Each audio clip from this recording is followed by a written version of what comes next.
Ronnie.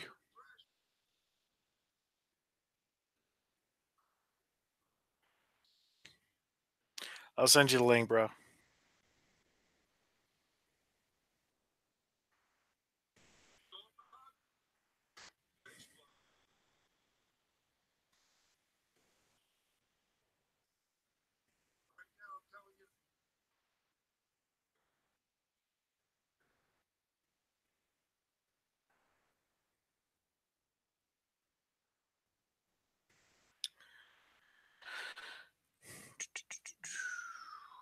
Should start getting the panel going here in a second.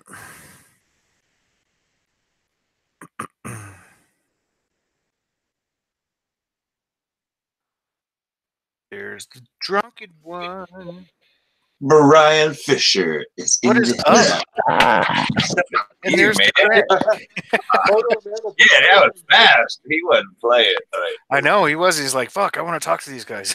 Look around here. Oh my God, like, Jake in here. I'll leave East Bay. freaking deja vu. I stayed up way too late last night doing this silly shit. Oh my Oh God. yeah, you're just dedicated. That's all. Uh, Gotta set the standard. No, you're fine. They can't see you. Hey, Ronnie, can you send me your email? Can you go to my About page and email me? Because I don't have your email, and I think every time that we do this, either Drunken One or someone has to send you the link, and I never have your link or your email, I should say. So this is cool, Jay. I mean, I can see Brian. I can see Drunken One. I'm sorry. Come on, Jay. Come around here, man. What'd you pour me this in that glass for? This is Amanda's? Oh, okay. Lordy. How you doing, fellas? What's up? How are you?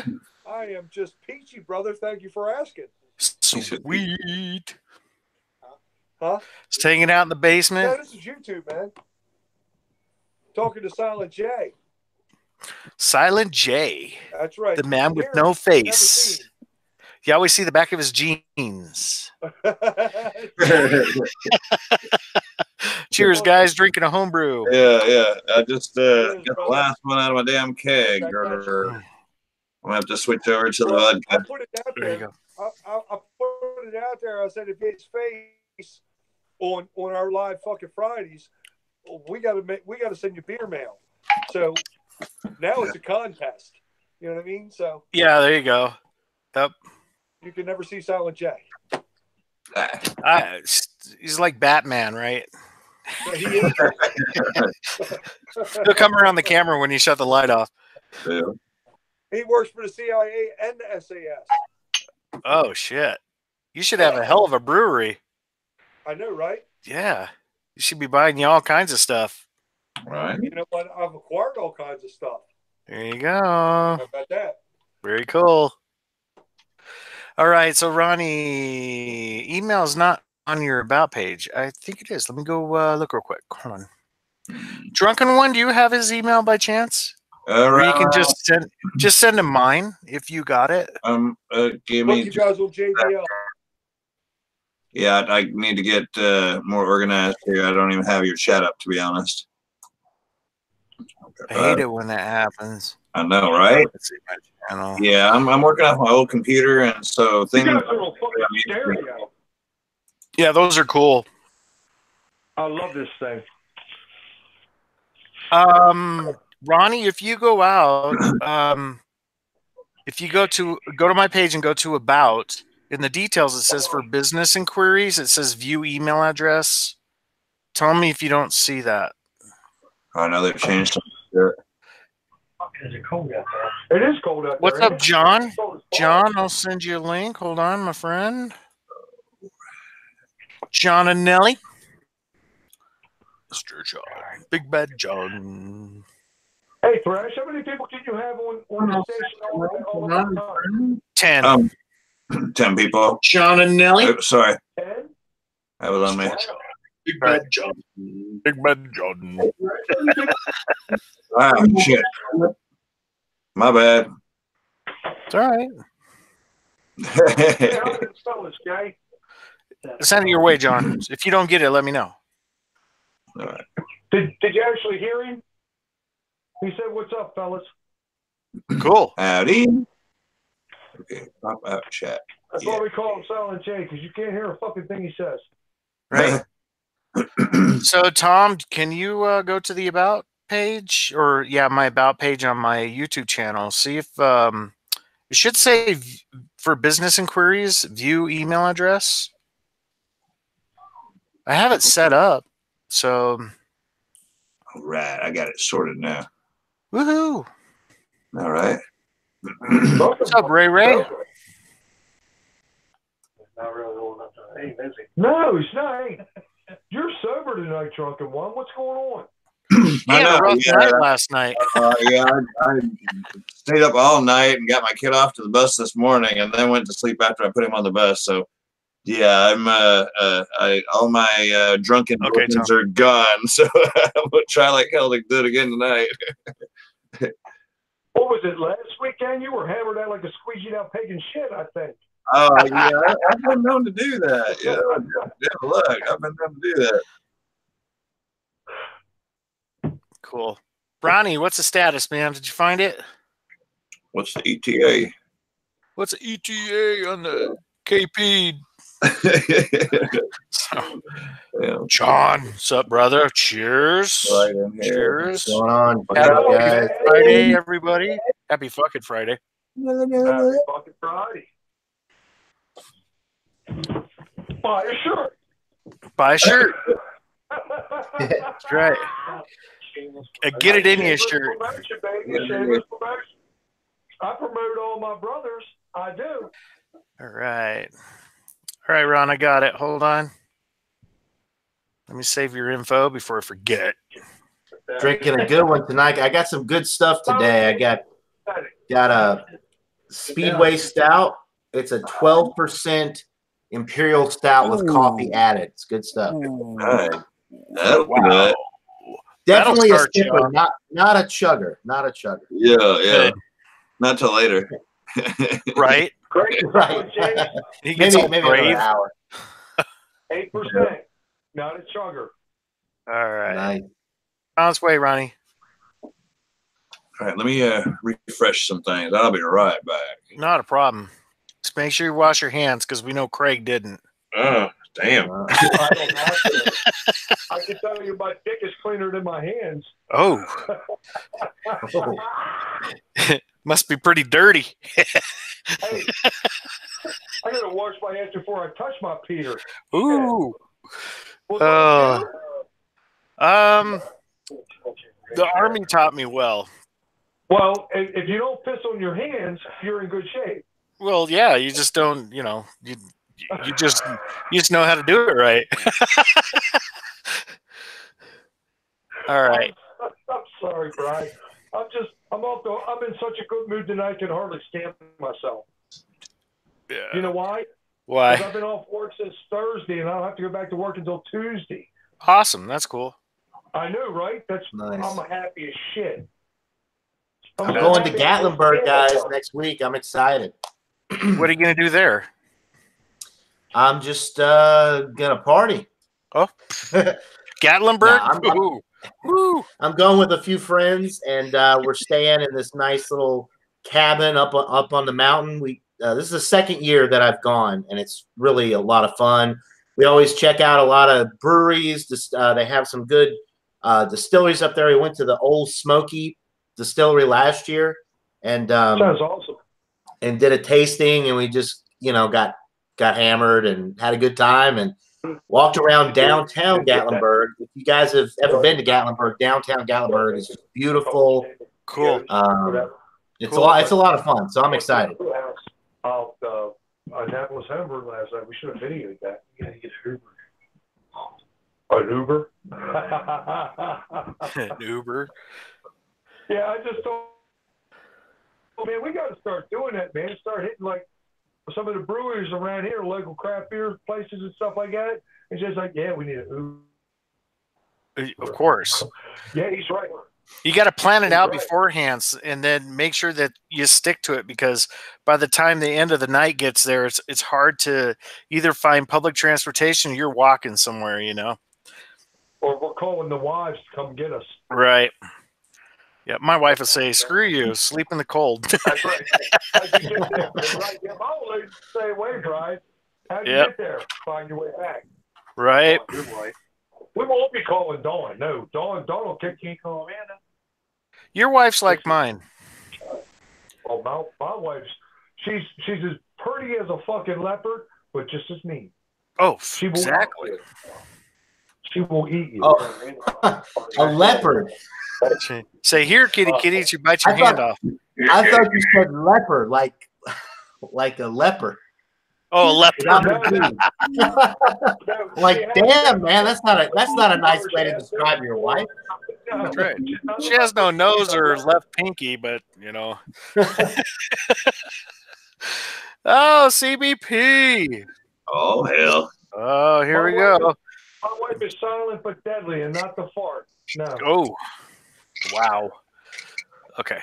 All right, okay. Brandon, it's going to come your way, my friend. Y'all don't tease me. I got vodka and grape juice for this one. Oh no, you're fine. If you floated a freaking keg and that's all you got, you're good. Oh my goodness, yeah, I look like hammered dog shit this morning when my wife was heading out to work. Well, I got up this morning. I get up at 4:30 in the morning. I'm in the bathroom getting ready, and I see this. The Hangouts come up, and I see that one sip. She said, "You guys still on? Get your asses to bed," or something like that. It was funny as hell. We run out their stream at like for the 8 hours, and then I ended up going over there to Anticorp's GSHL TV and partied it up there. And those fools don't know when to quit. And so I was watching the sun come up, still drinking beer and acting a fool. And it was a night. When was this? Was this last night? Last night, yeah. And then I got looking at my history to figure out, try to figure out where I was at. Like, I guarantee you, if me and Silent Jay's out here past 1 o'clock, 12:59, the wife will go, bing. It's 1 o'clock, right? I better drive up and go in the house. You won't see me again next fucking Friday. I can guarantee you that. What's up, Hog? What's up, Trish? Hey, Kyle. If you go out to my YouTube page, can you do me a favor? If go out there, go to About, and see if you can get to my email. I've been told that some people can't get to it. If it's there, email me and I'll let me know it's you, and then I'll send you a link, dude, if you want to join. Man, how many people we got watching? 12,000. I know we got lurkers. Always add 3 zeros to the end of it. I'm gonna go above CBP since he's so popular. I'm just gonna say there's a 12 million. 12 million. All right. Crown. Yeah, that's what I was drinking last night. That's what Trish is saying in the comments. I had this shit at 7 o'clock. Wow. Oh, shit. Damn, drunken one. Go harder. That was his morning gargle. Yeah, it was. Yeah. All right, Hog. Is it out there, Hog? Eat the enamel off your teeth. Cheers, bro. Okay, Kyle. Sorry, man. Turned that well, didn't it? Okay, cool. Go ahead and send me. I got your email, Hog. I'll send you a link because I already have yours. Next time we'll do more Yeah, just getting everybody in here is the long part. So I hate interrupting everybody. Yeah, that was the hard part. They wanted me to start a stream, and it's like, no. The hard part is just like you said, trying to get people in here. Well, after I'm really being cautious now after what happened to Bumpy. So Yeah, that was brutal. That was so bad.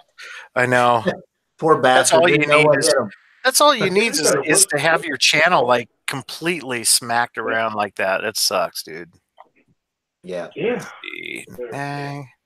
Yeah. Trish is like, you need knack ASAP, Dio. I can't wait till that stuff comes in. Oh, yeah, right. We talked about that. I wrote that. Yeah, the neck supplement. Yeah. Cool. So, Hog, I went ahead and sent it. See, and then one sip, I think you can get it from Brandon. Yeah, and then we let Drewski in the chat last night. I had Jamie. Wow. I So we let Drewski in? Yeah. We let Drew. He was sober. He was sober as a judge. He was. Dude, Really? that night with Brewski and his twin brother was the craziest shit I've I ever wouldn't seen. remember that one. I wouldn't remember that one. That was like going with a bunch of kids to like Jumpaline and just freaking just sitting back, just watching the crazy go, you know? God, that was a wild night. I mean, yeah, it was insane. So who's got some spirits to have with? Want something your phone and join it? Well, no, don't, because if you got a picture, it'll show your picture. Now I was going to get Jay to jump on by himself. Jay, you're a puss. You're a pussy, man. Yeah. No, man, you'd be able to see his face. No, we can't do that. So I'll be mailing out like 3-4 beer mails. Wow. Go fuck yourself. Trish. You better not do that. You're paying for the shit. Yeah. He's chewing him out. Yeah, we went up to 8 hours, and I convinced him into just leaving the stream up, and I said we won't mess it up, and we did good. I think. I don't think it got too weird. We talked about all kinds of crap last night. All kinds of crap. Oh, God. Who's got a shot with me? Anybody? Oh, I don't have a shot, but I got one of these. We got no liquor. We killed. Well, here, drunken one. I got a little bit. I got about a shot and a half left of this beer. Let's do them all What you got together. there, Craig? You got anything, Craig? No, just grab a beer, man. 199 oranges, but we're not drinking that. Yeah, just tip your beer with me or something. I don't know. It doesn't have to be liquor. All right, here we go. Cheers. There you go. Friday. Fucking Friday. Lucky Friday. Woo! Cheers. Woohoo. Yeah, Trish, he floated his keg, so now he's on hard liquor. Not much of it, but yeah, I'm going to the cheap vodka, and I'm talking about it's cheap vodka. Well, I got a good beer. I got a good beer for the next. Oh, here we go. I can't wait. Less than $10 for half a gallon.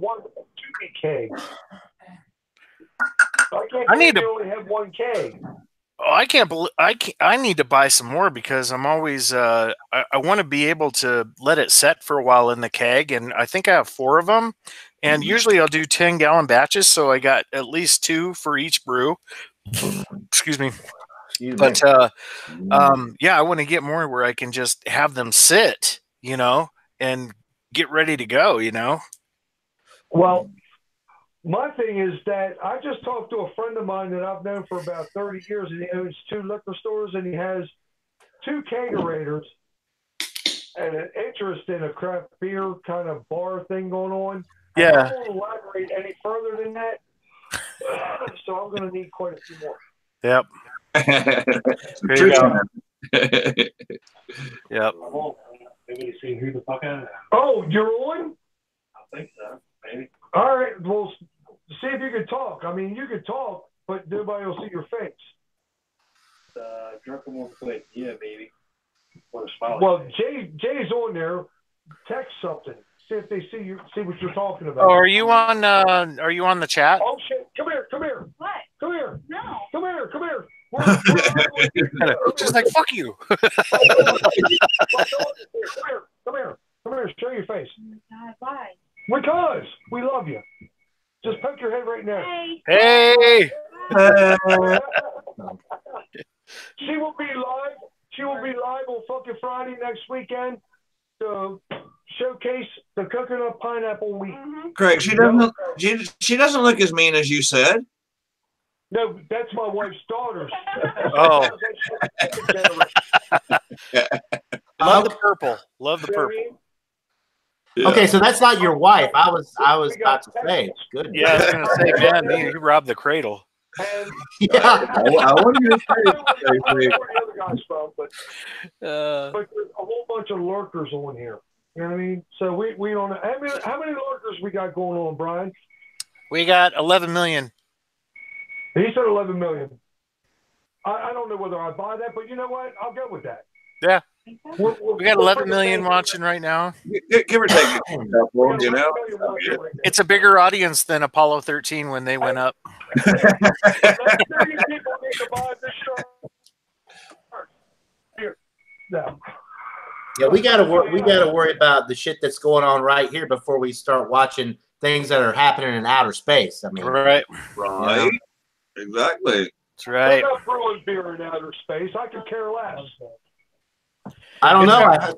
A little birdie told me that there's Dos Equis on the moon. Ooh, that's what I heard too. Drunken knows about that. He met the most interesting man. On the planet. Yeah, but that guy went flat on him. Oh, and by the way, Drunken One, I was wrong. That guy looked like shit. I was wrong. That guy's not dead because he was in a Super Bowl commercial. Right. They just changed it because so that it relates more with the millennials. That's all it is. Yeah, it's just stupid because the guy they got now is a total D-bag. Well, of course. I'd say something, but, you know, whatever. What's up, Bottom Dollar Outdoors? Oh, GHLTV. Anacorp, did I fall asleep on your channel? Right, Anacorp. How you doing, buddy? What's up, GBP? Uh-oh, here comes trouble. Hey, Brendan. Ah, shit. Oh, here we go.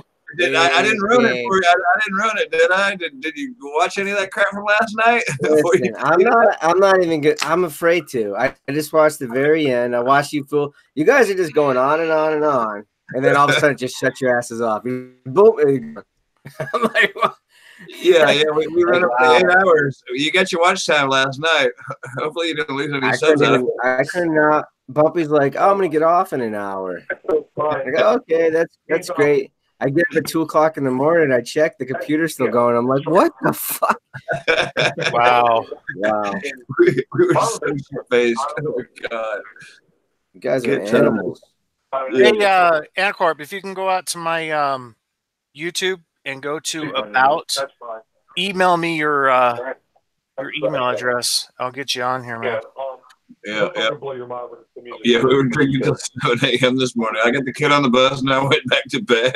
I went to bed. I stayed up all freaking night. Orem, what's up, Justin? How are you, man? Oh, wow. I haven't seen that name in a while. I know, Orem. Well, I know last time I heard from him, he was moving. Let me just make sure. Crazy, man. The bell is rung and this and that, but I haven't seen that in a while. The bell's rung. Oh, well, no wonder. He taught me how to make wine, man. Okay, you know I haven't how to make wine? Jail. Silent J, there you are. I said that shit out loud, didn't I? I did.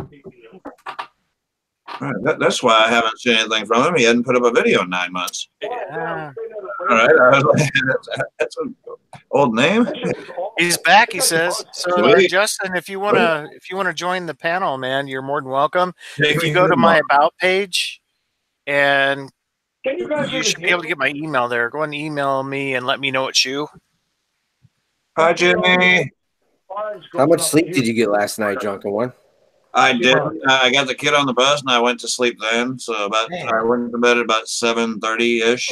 Right it sounds like I missed an epic live stream last night. I guess, yeah. I mean, but she was right up on. Yeah, well, we run up the 8 hours, and I went over to Anacorp's GSHLTV. I went to his stream, and those guys, they partied up. And like you said in the comments, I was drinking till 7 a.m. with him.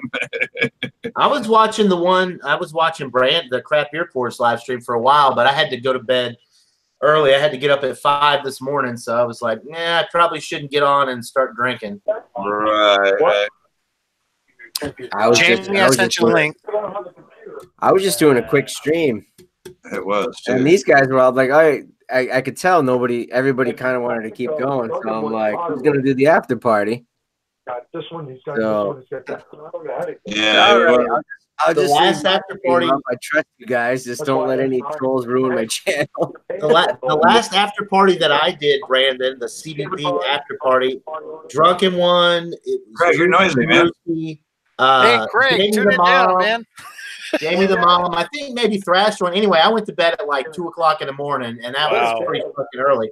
So anyway, I wake up at like 6:30, 7 o'clock in the morning, get ready for work. You're stepping on and everyone. I look, and it's like the hangout is going, and it's like it has the elapsed time, and it's like 8 hours and 20. I'm like, holy shit! So I guess Drunken One and Jamie. I don't know who was still on. But I should have Wow. popped back in before I went to work and said, "Y'all, how y'all doing?" Right, But right. Oh yeah. I was shocked that you guys were so. Y'all are some troopers. I'll give you that. Oh man, yeah. Cheers, Ronnie. Just don't know Hop when to. on here, Ronnie. Come on in, Ronnie. Hey, Craig, if you need to talk, go ahead and unmute yourself. All we did was I don't know if you muted yourself or someone else did. I might have done that Okay. accidentally. It's just you're doing crosstalk and we were talking here and it just kept popping up. So we're not trying to be rude. See, you can't hear you now. You gotta unmute yourself. Maybe I shouldn't have done that. I don't know if he knows how to unmute himself. We can't Hey, unmute Craig, him. can you unmute yourself? No. have Jay help you or something. Jay, we muted Craig because he's got a beer. He doesn't care. He's sitting there going, "These assholes." These motherfuckers. 17 million watts. I'm not inviting them over again. You sons of bitches. unmute yourself, Craig. See, we can't hear you. It's probably good that he hasn't unmuted himself. It sounds like he's saying some pretty dirty stuff over there. Yeah. He is. He's saying, yeah, that Brian guy. Yeah, that Dio dude. Craig, I muted you and I can't unmute you. You have to do that for yourself. You have to like push the screen and that'll be like the unmute button thing on there. Put the mouse over the screen and then there's a little microphone button on the top left, middle We can't left. hear you, Craig. There you go. There There you you go. go. Yeah. There you go. Dio, Now quit Don't do freaking that interrupting again, man. everybody. I'm gonna have to drive all the way to fucking Texas and find you. Well, bring one of your shirts because I think they're pretty awesome. Yeah. Shameless plug. An excuse. There you go. Bob's saying I'm muted. You know what I mean? I don't fucking know. Oh. I muted you 'cause Cussing's all fucking good. I don't care. I muted I mean, the you. name of the stream is Fuck It Friday. If you can't cuss on Fuck It Friday, then Whatever you want on YouTube, as long as you don't play music. If you play music, That's right. so, oh man, I was hoping to listen to some Steel Panther tonight on the. Oh yeah, right. We may have to sneak a little of that in a little later, right? We were doing the whole Echo. Yeah, that's right. Hey, Echo. Yeah, we were doing the whole hey Echo thing. And Oh my God, that was a rough night. So I could see it and shit. So that was kind of cool too. I thought, Jimmy, get in here, girl. The night before you got 10 hours, so it evens out. There you go. Where's Ronnie? Craig is in a hole. Craig is in a hole? Oh, you can't hear him very well? I turned him up. I turned him up, but he's still a little... Can you hear me now? There you go. You switched to Sprint. I know, 18 million watching. Please, God, don't ask me to speak up. I'm loud as shit already. I'm deaf as hell. What? The only reason I have high numbers tonight is because CBP joined. That's the whole reason. Oh, listen, I'm waiting for Drewski. That's fine. I'm waiting for Drewski. Drewski, yeah. Hey, if Bumpy joins, you get a few more thousand people. Bumpy's got a cult following of these hot chicks that like to see him dance. Freaking Cindy B. Cindy B. Cindy B. Not her. It's not the person you're thinking about in the brewing area. But this is different. This is you're talking about Cindy Bin. We're talking about a gal named or a girl or a guy named Cindy B. Could be a guy. Just a stalker. Yeah. All about Bumpy. Yeah. She loves the bump.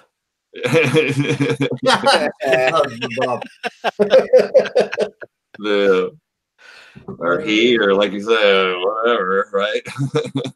Anticorp, America. Send me your email, dumbass. Come on. Merca. No, he knows how to work the old interwebs. He should be able to get, does. He's pretty smart. He's a musician. Yeah. Y'all get a room. The guy is Canadian, and he does that. Yeah, America. Yeah, Yeah. He wears an American. Wish I could climb a wall. We gotta be careful with these fucking stouts, man. These some bitches are strong. I'm starting to feel a little funky. Are your ears getting pointed? You getting the warm I'm fuzzies? starting to feel like buckwheat. Buckwheat? Number one, I feel like my did that may take me to the place I know. Oh my god! Fuckers. Greg, why can't I be your neighbor, Greg? It truly does. These fucking coffee stouts at 8%. Nice. I'm drinking another high ABV one, guys. I got one from a local. This one's from Atlanta Brewing Company. It's called Kentucky Beer Dad. Put it back up there. That face looked like you. Well, if I had a red beard, yeah. No, I thought it's like he's like this, you know. This one, no. This one is 11.8%. It's a Buffalo Trace bourbon barrel aged barley wine. Holy crap! What kind of boxes are you reaching into? Because this is like the second real high ABV that you've grabbed tonight, right? I had the 12% Speedway Stout, and then now I'm having an 11.8% barley wine. I'm guessing that's supposed to be a Van Gogh portrait. Yeah, right. No, I only drink the best on y'all's, the best for you guys. I only drink the cheap malt liquor on CBP's channel because no. I drink good stuff on there too, but there's a bunch of punk asses that come on there and challenge me, and I gotta have malt liquor handy. Actually, John, you missed it last night. We called Polar Bear out. Okay. Did he come on the stream? He did not, but I called him out. We called him a punk pretty much, and then Bumpy Road chugged a beer. Ooh. Oh, really? God, I missed that. I wish I could have watched that. He did, but we he was pretty lit when I left. We had your back, John. We had your back. I started my evening yesterday with these things. Yeah, the little baby face beers that you had. Yeah. The breakfast. I had 4 of those before I even got really started. Don't let the baby face fool you. That's an 8% stout. Yeah, those are good. We had a 6-pack of Union Craft Snow Pants, and we had a 4-pack of Founders Breakfast Stout. Yeah. And Founders is good. I've had that. It really is. It's a fine beer. Good. Yep. And the Union Craft Snow Pants, that's an oatmeal coffee stout. No, it's oatmeal. That's just an oatmeal stout. I mean, that's 8% too. So we had a little warm up before we hit ours. Wow. Yeah. Yeah, a little buzz. Little buzz. Just a little bit. A little bit. So there's no telling what might jump out of Craig's face. Right. But Or if your hair will grow more. There. Or fall out. Why can't I find my volume thing for the to be able to turn people up and down? I want to turn Craig up. I turned him up all the way. Did you? Okay, Yeah. I thought I had that option on my end also. Rocket one, you got like a freaking music recording studio in the background there. I see. Oh, yeah, I used to do a karaoke show a long time ago, and yeah, this is some of the old. I don't think I've ever seen. You must have adjusted your camera angle. I got a different camera. Before I was on a laptop, and so it was just a little camera, and it had kind of a narrow view, and so now I did invest in a webcam, and it's a bit taller, and it's got a wider view. So yeah, it's taking things a little different and much better looking, I think. So we're seeing a whole new side of you, Drunken One. Oh yeah, you don't see the side of me, though. Hey, Drunken One, see if you can go to controls now. Tell me what you see. You should. I don't know if you just see yours or if you can see everyone's. Oh, okay. Yeah, now it's got all the options. All right. Okay, good. All right. Yeah, That's good. You allowed that, or how did you do that? Yeah, I allowed it. I have to allow it. Even if you're a moderator, you don't have full control. Okay, I got it. Yeah. What's up, Hog? But yeah, thank you. Thanks. Good to see you. Hey man. guys, I just realized how you know Drunken One, how drunk he is, by how much he slurs, right? It might have been last night. You know, I don't think I've ever seen your face, Hog. I've seen you in the chat a shitload, but I don't think I've ever seen your face. I see yours, people. I'm pretty sure you see mine, but I'm pretty sure you were slurring pretty hard when I saw you. You must be. Maybe. Yeah, maybe. All right, my bad. I'll get stemmed up many times. Okay, yeah. Right, old car. Right. He's only met him about 20 times. Yeah. What? He's like, oh, oh, hey, Turtle. What's up, Turtle Man? Yeah, right. Okay. All right. Hey, Brandon, I don't think we've met before, but I've talked to you. Yeah, nice to meet you, Brandon. Guy in the beard and the black shirt. I don't know who that guy is. I don't know. First time I see him on camera. Craig, we're gonna have to mute you again. All that crosstalk.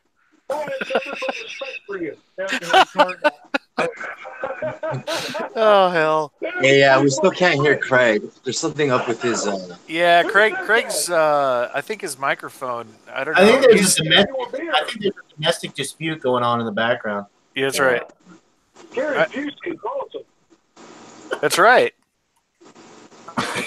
He's like a real fucked up John Elway. Hey, no, hey. I got Charlie J reading my bubbles over here, man. You know what I mean? He said, does Craig remind you of a fucked up Gary Busey?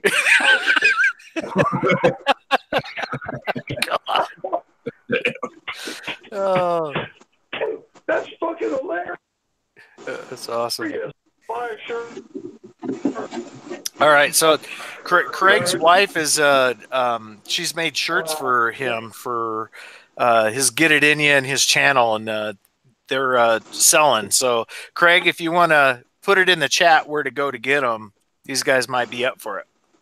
That would be New Dawn Photography, NEUDAWN Photography, and she can direct you where to go. I'm just a promoter.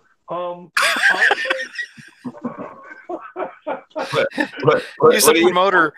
What do you say, Craig? These lips are rented? Don't you start. Don't start. You ain't even drunk yet.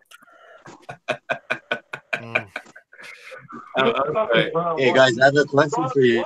Ron White's the fucking comedian, motherfucker. Don't you know? Gave me the mouth says you find it Ron White. I need a cigar.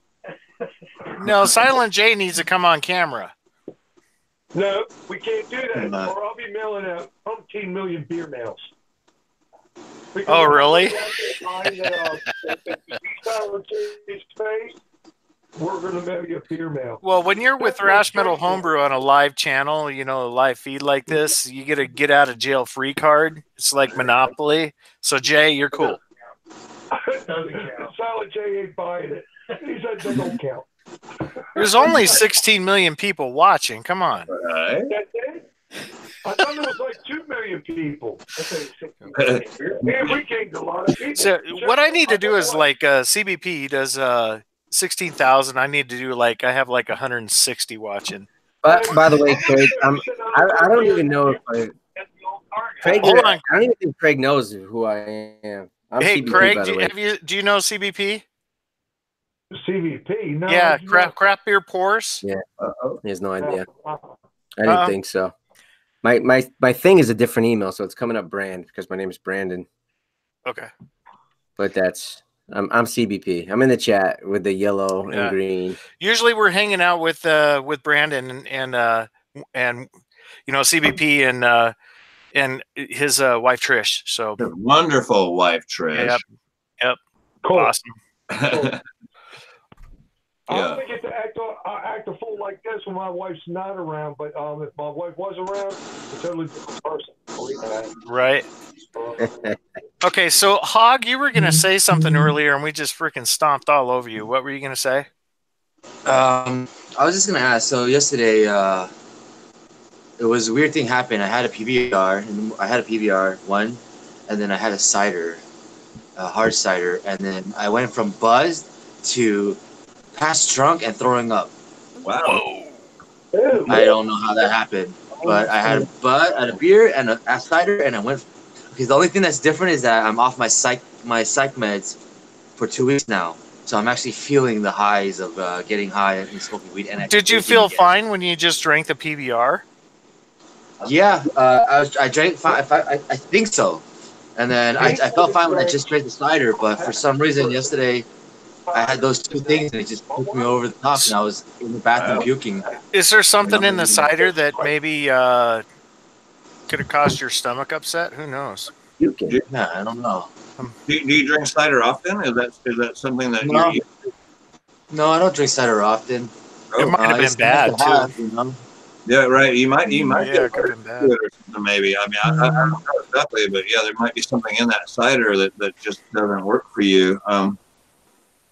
You don't think it had Well, anything to do with being off your meds? Maybe you were just having like a reaction to that. That's what I'm thinking. I'm thinking my liver is now working, and Right. you know, I don't know. It's telling me to stop drinking. I don't know. That would be my guess, because if you only had a PBR and a cider like that, that doesn't seem like it would cause Well, any problem. Hog, if your liver is telling you to stop drinking, I have a supplement that I do recommend. It's called N-acetylcysteine, NAC. John and Ellie. I know you made a whole video on this. Listen, get yourself some NAC. I'm telling you, get it. All right. Get it. I'm Brian's gonna get Yeah, I his ordered some last night.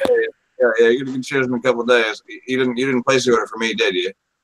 Number one, You told them to. you drank a fast food ribbon, and then you drank probably a homebrew cider, and then you drank something else that had corn sugar in it, a corn-based beer, and it probably upset your stomach. You should have just stuck with the cider. Yeah, the weird thing is that was my 6th one. So it came from a 6-pack. I've drinking 5 before other days. That was the 6th one I drank. And for some reason, that one PBR and that thing just fucked me up, and I was done for the night. Well, what did you have to eat? What did you eat? I don't know. Good question. Did you eat anything? But I used to be able to drink a third of a bottle of whiskey, you know, a night, not eating. Yeah, but you're mixing stuff. That's the thing. Is it was the meds. The fact that he's got on a 2-week hiatus from his meds. That's what it was. Yeah, right. that'll do it too. A combination of both, maybe. Did the dizziness make you puke, or did it just come up and you weren't dizzy? No, it was kind of like dizziness. I was just sitting there chilling. I was doing a live. I was buzzed, and the next thing I knew, I was like, "Oh, something's not right." Ended the live, and I ran to the bathroom, and next thing I knew, I was just puking it all out. Wow. And then I was done for the next few hours, just puking. It's like doing a couple shots of whiskey and then drinking some milk or something, you know. Right. Curdle, and yeah, it makes your stomach curdle. Why would you drink milk after shots? No, I'm just saying that's the same thing, because the alcohol, the distilled alcohol will curdle that in a heartbeat, you know. Oh, disgusting. Yeah. Well, just you can't mix some things when you're drinking, man. I see. Yeah. Well, you guys are talking about milk and curdling. When I was young, my mom used to force me to drink this thing where she would take milk and she would let it sit out with a towel over it, and it would ferment, and then it would be a sour, bitter, milky thing, and then she would scrape off the curdling, and then she would make me drink that milk. Wow. I think that why would she do that to you? Why? Hey, Craig, I'm going to mute you. It's the way it is, man. They think something's good for you, they make you do it, right? For what? What reason? It's supposed to be good for you. A lot of probiotics and all that stuff, you know, just like yogurt and shit, right? Right. You're essentially making a yogurt, except this time this yogurt don't taste good. It tastes like sour milk and bitter and yogurt. Right. Yeah, that can't be healthy. That just sounds like trouble. You poor man. That is awful. Yeah, it is. I'm sorry you had to go through that. That sounds that sucks, dude. That was the highlight of my childhood, guys. That's right. I can tell you guys the bad parts if you guys want to hear the bad parts. Yeah, those are the What's good up, parts. Eclipse? The worst thing you ever had. I can tell you mine. It was Uzo when I was a teenager. Uzo, I had a really bad issue with Uzo too. Go ahead, Craig. I want to hear yours first. Black licorice, man. We had a fifth of Uzo. I think it was about 15 or 16 years old, and I remember hanging out off the back porch, heaving my guts up. I mean, heaving my guts. And I was barfing noodles, and I didn't eat noodles that night. Wow. At least it was noodles.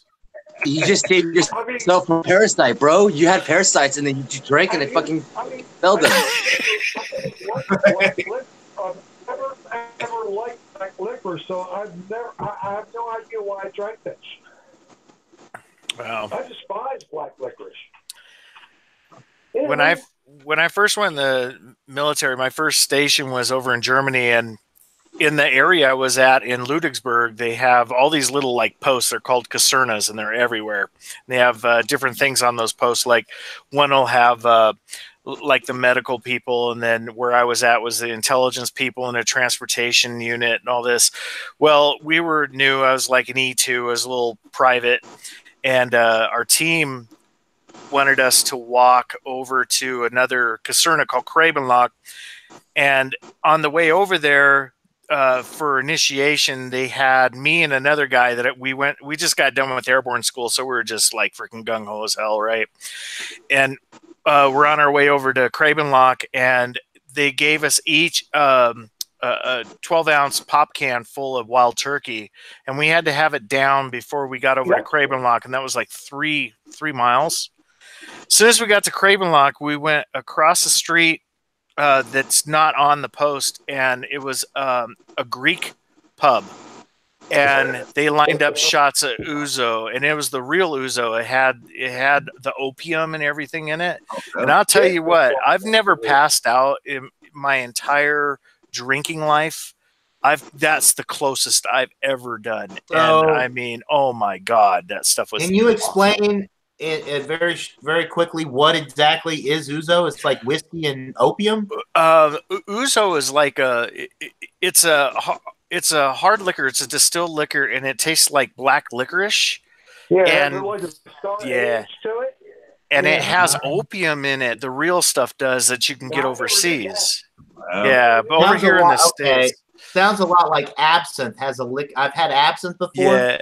And this is a bit more tougher. I mean, this is like if you were to eat black licorice and just fill your mouth full of black licorice and just chew it for like 5 minutes. I mean, it's just so, yeah, it's awful. But yeah, I was bouncing off the walls. Oh, yeah. I was doing everything I could to keep from falling over, man. Nice. Wow. Nice, but not nice. That sick and that hungover is drinking Jack Daniels. Well, the wild turkey's what really fucked me up. I hate wild turkey. Really? I don't like Jose Cuervo. He's a fucker. I hate him. Fuck you, Jose. Hey, Jaeger. After eating the worm, I don't know what to tell him about. Oh, Jaeger too. Yeah, like you said, Hog. Oh, Jaeger was big over in Germany. Fuck I Jaeger. can tell you about Jägermeister now. Look, married to my first wife, I go out. I'm with this guy, big giant German guy. Go figure. Named Mike Litzow. And we're drinking shots of this, shots of that, and we started on the Jägermeister at the end of the night. So I drive the truck home, see, and I pull up the back of the house, and this is when I was married to the first wife. And I said, you know what? I think I'm just going to rest. I'm going to rest right here. I stuck my head over by the driver's side window, stuck my feet out the passenger side window, but I had a fucking bar pizza there, right? My head's playing in the goddamn pizza, right? Wife comes out. She hits me on the fucking feet, see? She says, Craig, what the fuck are you doing? I said, I'm resting. Go in the house, leave me alone. She says, you can't rest here, right? So she gets me in the fucking house, right? She lays me down, goes to sleep. She comes up 2 hours later. She wakes me up. She says, get out of here. Get back into the bedroom. I said, where the hell am I at? She says, you're in your son's room. Okay. Right? She comes back up. She gets me 2-3 hours later, right? She says, Craig, get the hell out of here. Go back in the bedroom. I said, where am I at? She says, you're in your daughter's room, right? Butterball ass naked, right? The next morning, right, I get up, I go downstairs, I go to have a coffee, got my pajama pants on, don't ask me how I got them on, right? I go, where's my fucking pizza at? She says, why don't you go look in the fucking mirror? I had cheese and onion pizza stacked right here, like that. Right? She says, that's where your fucking pizza is. Right? Wow. I don't drink Jaeger. Don't drink Jaeger. No. Jaeger is a grasshopper spit. Grasshopper spit. Oh, God. Jaeger, man. There's only one thing that I will not drink anymore, and that is Goldschlager. When I was I don't know, in my early 20s, I went to a party and drank a bunch of Goldschlager, got really fucked up, and I was literally vomiting gold flakes for the next 12 hours. Wow. So, I don't know if you guys know if you've ever had Goldschlager, but it's literally like this flavored liquor that has gold flakes in it. Yeah, indeed. Yeah. Do you see that right there? Yeah. She was standing at the top of the stairs, is like, ooh. Let's see. When I turned 18, that was the drinking age here in Colorado back then. And yeah, it was before color pictures too. And I used to work at a chemical factory where they have chemicals where they're herbicides and stuff where they put it on the plants and stuff. This is back before, all the stuff is a big deal now, Roundup and all that. All the guys got me screwed up on Mad Dog 2020 grape.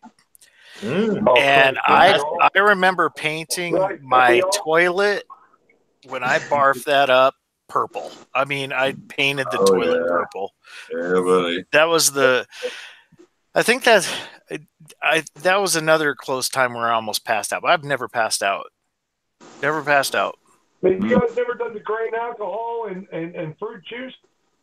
No, but we used to play with it. We used to take moonshine and we used to make a line of it and put some in a pop can and turn it upside down and light it. And it'd go boom, blow the freaking can up in the air and turn it inside out and shit, Yeah. We used to do all that stuff. We used to sip it, but we never drank it really because we knew your liver would be sitting beside you the next day, And here in Baltimore, we used to get a fifth of Everclear. And we used to get 2 gallons of fruit punch, and they come in these big containers, Jimmy, on the bottom of them. 2 gallon, fruit punches from Highs. Highs is here in Baltimore, and we used to mix them together. We called that jungle juice, man. We used to get like 6. We used to do that in the Army too. The 30-gallon stainless steel cans that you could get for trash, and then we would line them with the trash bags, the black trash bags, and we would slice up fruit for like an hour, watermelons and melons and all that, and just add that in Everclear. And then everyone would come around at the end of the day and they'd have a bowl and a spoon and just, here you go. Here you go. Yeah, exactly. Good stuff. Yeah, trash can punch. Good stuff, man. That brings back memories. Good time. Okay. Shows how bad we were, man. I'm tame now, man. Jeez. My wife tamed me.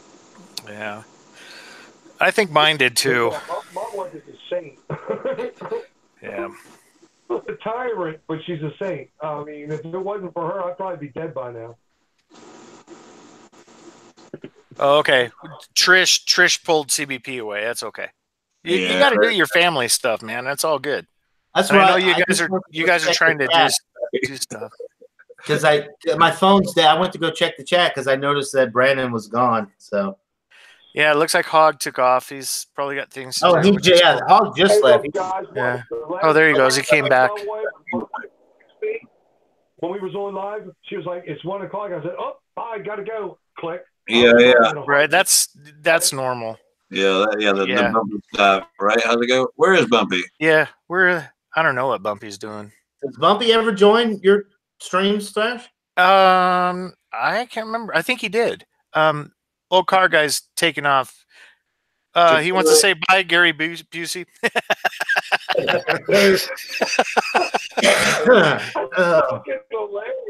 I don't care who you are. That's funny as shit. That's right. Trish tells Drunken One, "Don't die tonight." Yeah, I know, right? I'm like, okay, come on now, right? Yeah, that's cool. Are you brewing this weekend or no, Bri? No, I brewed, I think, last weekend. Probably on Sunday, I'm probably going to smoke some meats, man. Do some meat smoking. Cool. Hey, so, yeah. You got to check out Phil Ingram's Medicine Man. Cool. You do, man. Yeah, you were telling me about him. And then it looks like Drunken One's doing an extract brew this weekend. I'm going to extract this weekend. Yeah, tomorrow's the day. If weather permits. I got what is that, Drunken One? It's a black lager. I'm doing an extract. I don't usually do extracts, but I'm doing an extract. I've never actually done one out of a can. Used to. He had it like in a drum, like a 35-gallon drum or whatever, and he'd pour it out. But so he gave me 2 cans and then 8 ounces of dry malt extract that goes in it. Cool. So that there is the roasted barley malt extract. Yeah, it's boiled wort. It's just concentrate. Right. It has no hops in it. It's not the hop kind. So it's just the barley malt, the roasted barley malt in extract form that you're going to add to your. It's pure malt extract is what it says, non-diastic or whatever. And and some of them will come with hops. And I was talking with Drunken One on this one. This one doesn't have any hops in it, so he'll hop it himself. Exactly. Yeah. You can actually buy. You don't want a free hop kit. You really don't. You can actually buy them with the hop and the malt extract to where basically it's all ready to go. Yeah, that's right. Yeah. Pretty much. I mean, you don't even have to heat it. You can pour that directly into your fermenter, top it up with water, add your yeast. Done. Just that freaking easy. That's something that Mr. Beer wow. Like Mr. like Craig's talking about Mr. Beer. Yeah. Yep. Yeah. Right, I'm gonna go take a bumpy break. I'll be right back, guys. Okay. Yeah, you poured it. Mr. Beer. What? Started. I'm not knocking them at all. I'm not knocking Mr. Beer at all. That's how I got started in this. Yeah. Oh, was that a YouTuber, Mr. Beer? I started out. No. It's like a fermenter thing you can buy. It looks like a keg. It kind of lays on its end, and it's got a valve on there. It's the fermenter and everything all kind of in one. It's like what people would use to start home brewing, maybe. It's kind of a novelty type thing, but you just like I said, it looks like a keg, but then it's got a hole in the top that you just pour the stuff in, top it up with water, put your yeast in there, and then wait for it to finish fermenting. And then it's got a valve on there that you can bottle right from that vessel. Okay. Yeah. It's just like a starter brewing kit. Yep, and they got a little forum you can go on. They tell you how to get there. I mean, really. I mean, I got to tell you, the only one that I really Purple Patriot Ale. That was pretty good. I would honestly brew that again on an all grain tip if I could, but that was pretty good. When I did my first 2 as a Christmas present, I was like, man, get me another one. And then I started in the Brewer's Best kits. One from the Brewer's Best kits and the all grain. Brewer's Best kits are cheaper and they're better. Okay. They're better. Yeah. The only thing I've heard bad about those is the yeast that they give you. A lot of times isn't high quality. So a lot of folks, they don't use that yeast that comes on in that package. In that. What's that, Mr. Beer? Well, I think the most of them really. I mean, it's the malt is good, but it's just the yeast they give you isn't worth a crap. So a lot of people. It's a Cooper's kit. It's coming all the way from Australia. Yeah. Dio. Yeah, I agree. But I never had a bad batch. Mm-hmm. I just thought I could do better. So I looked for something cheaper. And I looked at the reviews on YouTube and shit like that. And I went with Brewer's Best. And I got to tell you, I never had a bad beer from Brewer's Best. And I think I did like 6 or 7 of them kits before I went all grain. Oh, yeah, exactly. Yep. Yeah, and if you're just starting, there's nothing wrong with those. I mean, I'm more advanced than the malt extract like that. But every now and then I'll do it just because it's so much easier. That saves you like 4 hours, 3.5, 4 hours in a brew day, and it makes beer. It may not be the best, but it makes beer. So, but it saves you like 4 hours. You can doctor that kit and make it anything you want it to be. Oh, sure, yeah. Yeah. That's like a bouillon there, and that's a start to your recipe. And you can do whatever you want. You want more carrots, you add more carrots. You want more onions, you add more onions. But that is a good start. It's kind of like vanilla, and then if you want it, strawberry vanilla, then it's up to you to put the strawberry in. No, but I find the brewer's best gets the best. And if you're just dealing with malt extract itself, as long as it's in date, it's nice and fresh. You Right. can add your hops. You can do a partial mash. You know what I mean? Yeah. You can do whatever you want with it. You can turn it into something that was never ever meant to be. Seriously. Well, that's what he was saying. Like I was mentioning a while ago. Usually, like in 35 gallon tubs or whatever, like a barrel, and it had the spigot. But he was saying his supplier. They said they were having issues with it fermenting inside that vessel, and so that's why they're going to the cans. I never had any problems with it. Yeah, I mean, usually it's just like a little takeout tub of stuff, and it'd be 2 or 3 of those that you use for your recipe or whatever. But yeah, he's not going to have that. He doesn't have those drums anymore, and they went to the cans. So freshness would probably be better this way, I would imagine. I don't get it, Dio. I mean, if you got a can full of sugar, as long as you aerate it and throw yeast on it, it's going to ferment, right? Yeah, as long as it doesn't rot, I think. But yeah, he was saying that I guess the supplier was having troubles with those drums somehow fermenting, and I don't know how that would happen. I mean, like Brian was just saying, hell, if it's air safe, I don't know how it would possibly ferment. I mean, I don't get it. I mean, it's so sugary. It's its own. Yeah, probably wild yeast probably get in there somehow. Yeah, exactly. There's air to it somehow, some way, or it was introduced somehow or some way. So there's a natural fermentation. Right, and the containers that they put it in probably weren't sanitized too. Right. Could be. I got a question for you, home brewers. So, have you guys either by accident or intentionally brewed a sour? And we may have talked about this before, but just the air and everything, you can the lactobacillus can kind of infect a beer even if you're not intending to. But have any of you guys ever brewed a sour or had a beer infected to where it ended up being sour? No, because usually what happens from a homebrewer standpoint is you got pretty much good control because there's steps you have to take for sanitation. So when it comes time, when you pitch your yeast, you're infecting it immediately.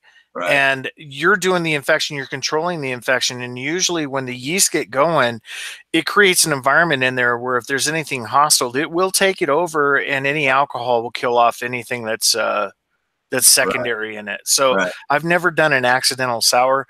The only time I've made sours is using lactobacillus, that's it. So you have made a sour though. Yeah.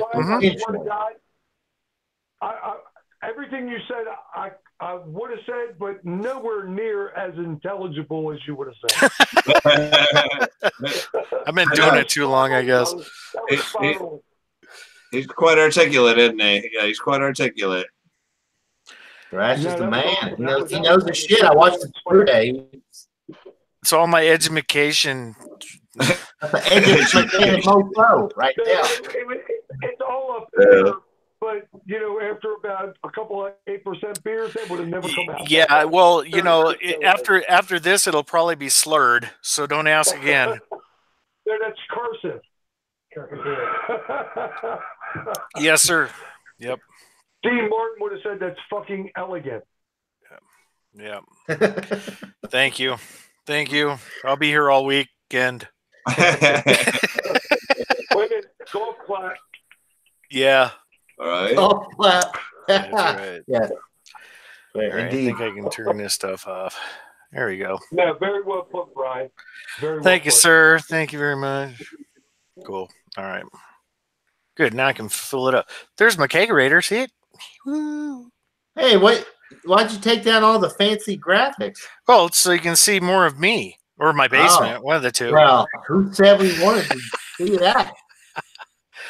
Let's see. Dan Barrett, 90-minute. Okay, this one's for Craig. Dan Barrett, 90-minute boil versus a 50. I'd say 60-minute boil. Yeah, that's what he says. He means 60, not 50. The pros and cons. This is for Craig. Craig, you are a 90-minute boiler. I know you. Always, yeah. Why is that? Is it volume of of pre-boil, or is it you're looking for something? Personally, with the mash and boil, it's just easily mathematically. Okay, I know for a fact that I boil off 1 gallon every 90 minutes in my mash and boil. Okay, and I'm boiling off water. Right. So the beer It's all I steam. want and what the numbers I want. That's all. Yep. I mean, if you boil off a gallon of water in 60 minutes, then there you go. I mean, you're achieving that. So if I have a 60-minute boil on a recipe, I know I'm going to have to boil 90 minutes because I'm almost a full volume mash and boil here. I only got to add a gallon and a quarter worth of sparge to get where I need to be, like I did today. I boiled for 90 minutes, got it down to 6 gallons. I allowed for the pump and the plate chiller. I got 5 3/4 gallons in the fucking fermenter. Plain and simple. Right. So it's just a question of my system and what's easiest for me. Okay. All right. And being able to Right. Yeah, that's what they just asked me. So, Yeah. and the reason why you boil, just like Eclipse is saying, the reason why you do it is when you're brewing, especially when it's all grain, there's a lot of stuff that's in an all grain brew that you don't want, and you want it to dissipate. I guess that's the word. And DMS is one thing. DMS actually can make you really sick. I think it's kind of the it's the side effect. Well, it's a side effect of flavor, and I think it's like, you know how distilling you have when you distill, you get the hearts of the run. You know, where you need to get rid of the stuff at the beginning because there's too much methane or whatever in there to make you fucking blind or whatever. The heads and the tails, right? Yeah, that's right. You want the middle part or the heart.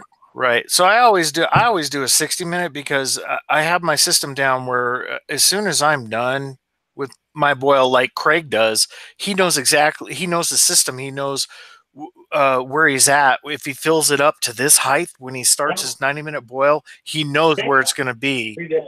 And if it goes down fast, he'll probably stop it early, you know? I will. Yep. Exactly. I mean, it doesn't necessarily have to be a 90-minute boil. But as soon as I achieve the level that I need, as soon as it gets down to 6 gallons in this fermenter, I'm stopping. Now, look, when I chilled today, I stopped at 6 gallons. I was right at 90 minutes. Now, when I chilled this, right, I chilled it for, 11 minutes. I got down to 72 degrees. I was down to 5 3/4 gallons. Right. Explain that, okay? Right. But I was down below what I needed it to be, but I still achieved my numbers.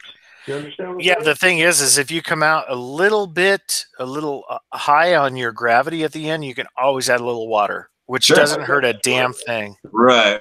Exactly. I was supposed to come in at 1060 today. I achieved 1062. Yeah, there you go. Because you had less volume. Yeah.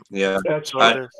The way I do, I try to get, I do 10-gallon batches. I try to get close to about 14 gallons when I'm starting out with the boil, right. And I'll keep running it in there. If I don't get my numbers,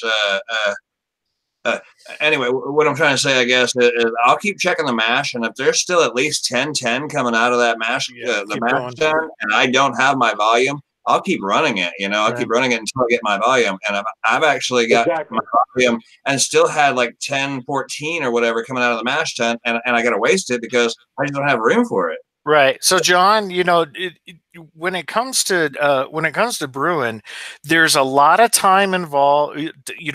Time equations involved. There's a lot of volume equations involved. You also have the recipe that you're trying to achieve. Where, if I have a recipe, let me see if I can find one here. When you're done with your brew, you're trying to hit specific numbers before you start fermenting. That's the whole thing. So like these numbers relate to how much sugar is in the solution. That's the numbers.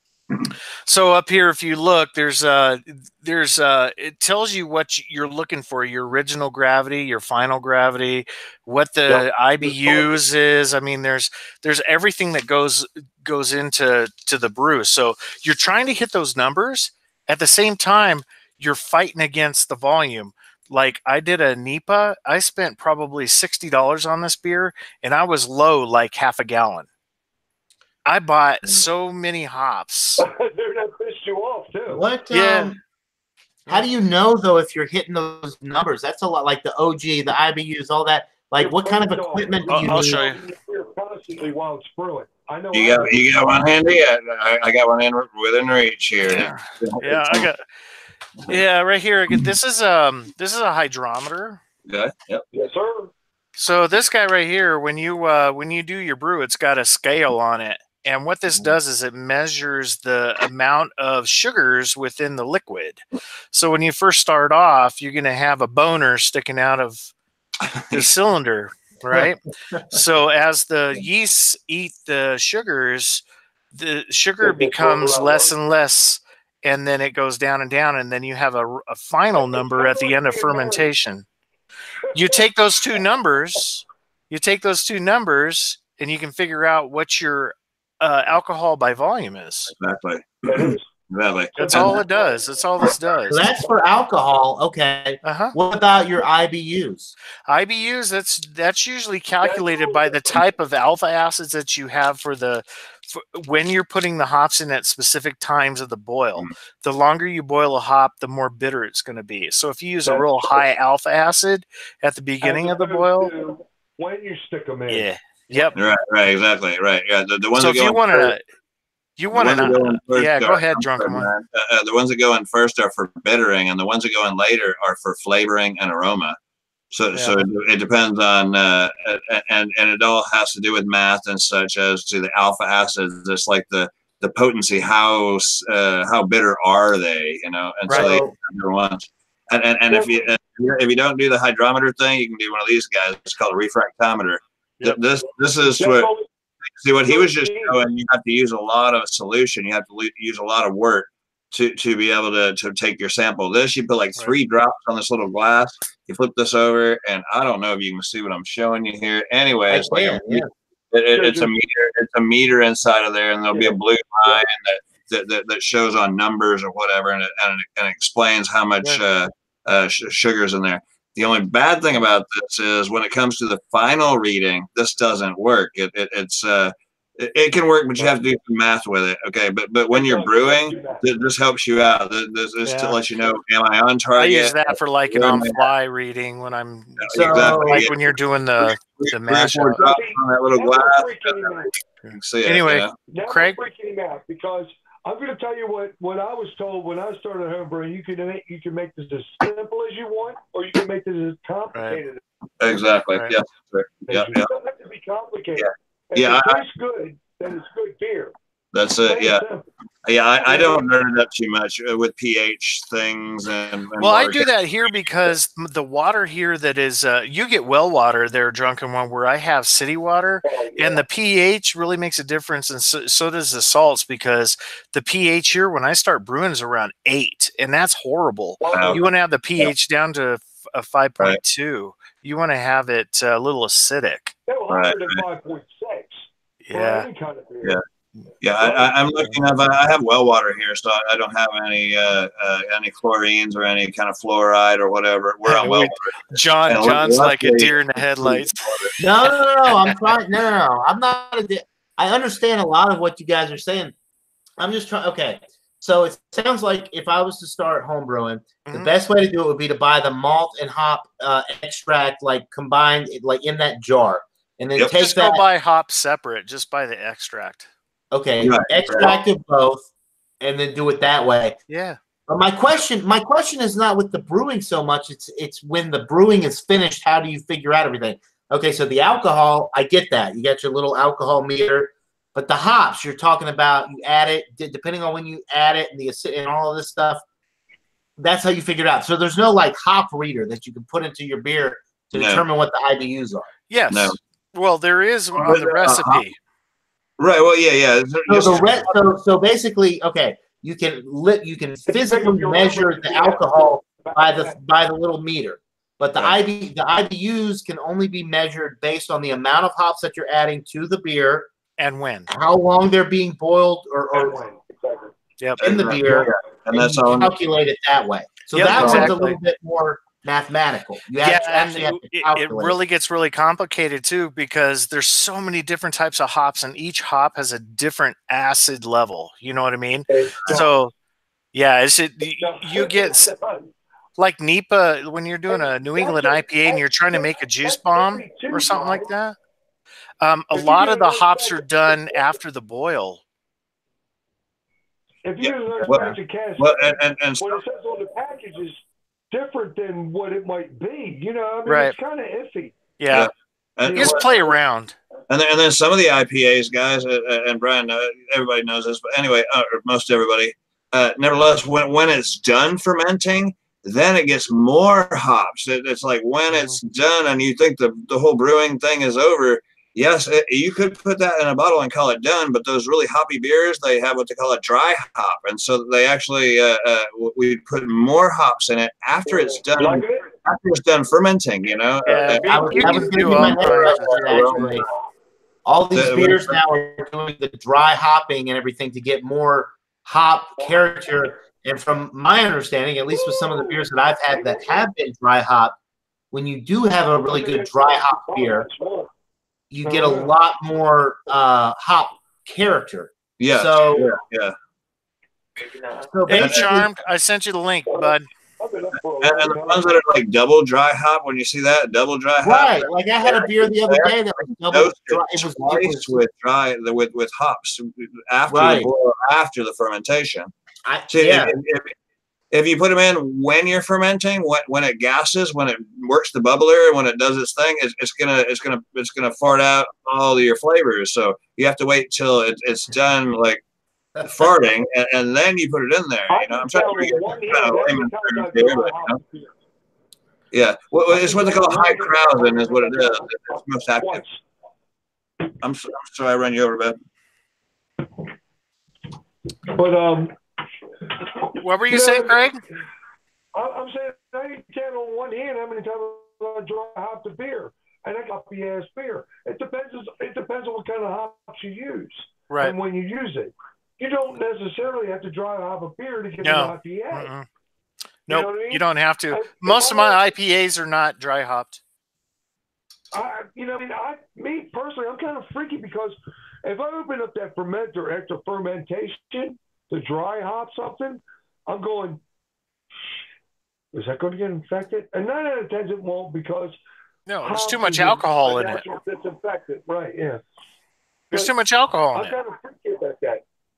I mean, you can stick your ass in there; it's not going to get infected. I'm telling you. Right, indeed. Yeah, true. The only time you're going to get an infection is if your bucket has something on it in a scratch, like you're talking about earlier, Craig, or if something got in there when you first cooled down that wort to pitching temperature. Have a layer of CO2 over top of it, it's going to protect it. Or you get some yeast. I've noticed this too because I keep my shit clean. You get some yeast, and there's something in the yeast too that could cause it too. Right. Yeah. Yeah. Especially if you grow your own yeast, there's lots of chances of it getting disturbed, and if you grow your own yeast, especially. That's right. Hey, Theo, Brian, have you ever had an infected beer? Yeah. Sure. I've had 3 of them. No bullshit. Well, I had one that I had cleaned with the OxyClean stuff, but I used the OxyClean that's got the little blue crystals in there, and it tasted like bubbles. And I tried to make it through that. I remember this. I tried to make it through it, but you just couldn't drink that bubbly ass beer. You know, it just I ended up having to throw it all out. Well, I know Brian is meticulous. I know Brian Hunley is meticulous. I've seen even Graham Preston over in the UK. He's OCD, man. Now you guys see my brew. In 3 years, I have never ever had an infected beer. Hey, do this. Do this. You better knock on something, yeah, baby, right? Yeah, Yeah, it happens eventually. You'll get one, and your Yeah. fermentation's going, and then all of a sudden, the bubbler's going, and you're smelling something like really weird, and it's like, oh my god. You know what I blame mine on? I have issues with liquid yeasts. If I have a packet of yeast, a sachet of yeast, like US-05 or '04, I've never had an issue with those. It's the liquid yeasts. Huh. Okay. Something's in there. So either it got warm on shipment or something. You know what I mean? Right. Yeah, that's me. I'm a dry yeast guy myself. I use Nottingham. I use Nottingham's good. what the fuck else? Oh, Well, there's London ales and Shitload of them. but they're my main go-to yeast. yeah. If I do an English ale, I'll use an 04, or I'll use a 06. But I never had a problem with a dry yeast. Yeah, me either. Used twice. Yeah. That fucking shit was awesome, wasn't it, Jay? What the fuck was that? Yeah, my buddy Daryl that I brew with, he just swears on that liquid yeast. You got to have that liquid yeast. Yeah. And Well, another thing too, when it comes to pitching the yeast and like doing the 10-gallon batches, right? What I usually do is like if I have 05 and I've done a brew with 05, cheers, guys. Cheers. Happy Friday. Cheers. Guys, I'll be right back. I got to take a bumpy leak and make a quick phone call, so I'm just going to turn my camera off and mute myself. I'll be right back. Okay, here's some yeasters right there, boys. That's SO5. Yeah. I grow it and it's settled out right now. What I'm going to do is I'm going to pour the majority of this off of here. Yeah, decant it. Yeah, and then I got. And use it. Yeah, well, I do that too. That's what I was getting at, Craig. I grow it. I'll buy that. He grows it. He's got the pure stuff that he's doing. He just keeps going with it too. Yeah. You pour what you need off of it. More DME. No, here's what I do. I have the canning jars. What I'll do is when I rack off the beer into the keg, and I leave just a small amount of beer left over so I can slurry it up. Then I'll dump it into the jars. I won't wash it anymore because I found out washing is just a waste of time. So what I do is I keep the slurry. I put it in the refrigerator and then I let it set for a few days and let it settle. And then when it comes time to do it, when it comes time to pitch it again, all I have to do is decant a little bit. Get it to room temperature first, so you don't shock it, and then dump that shit in there. Loosen the lid. Trub and all. Yeah, exactly. It's all gonna settle out when it's done, How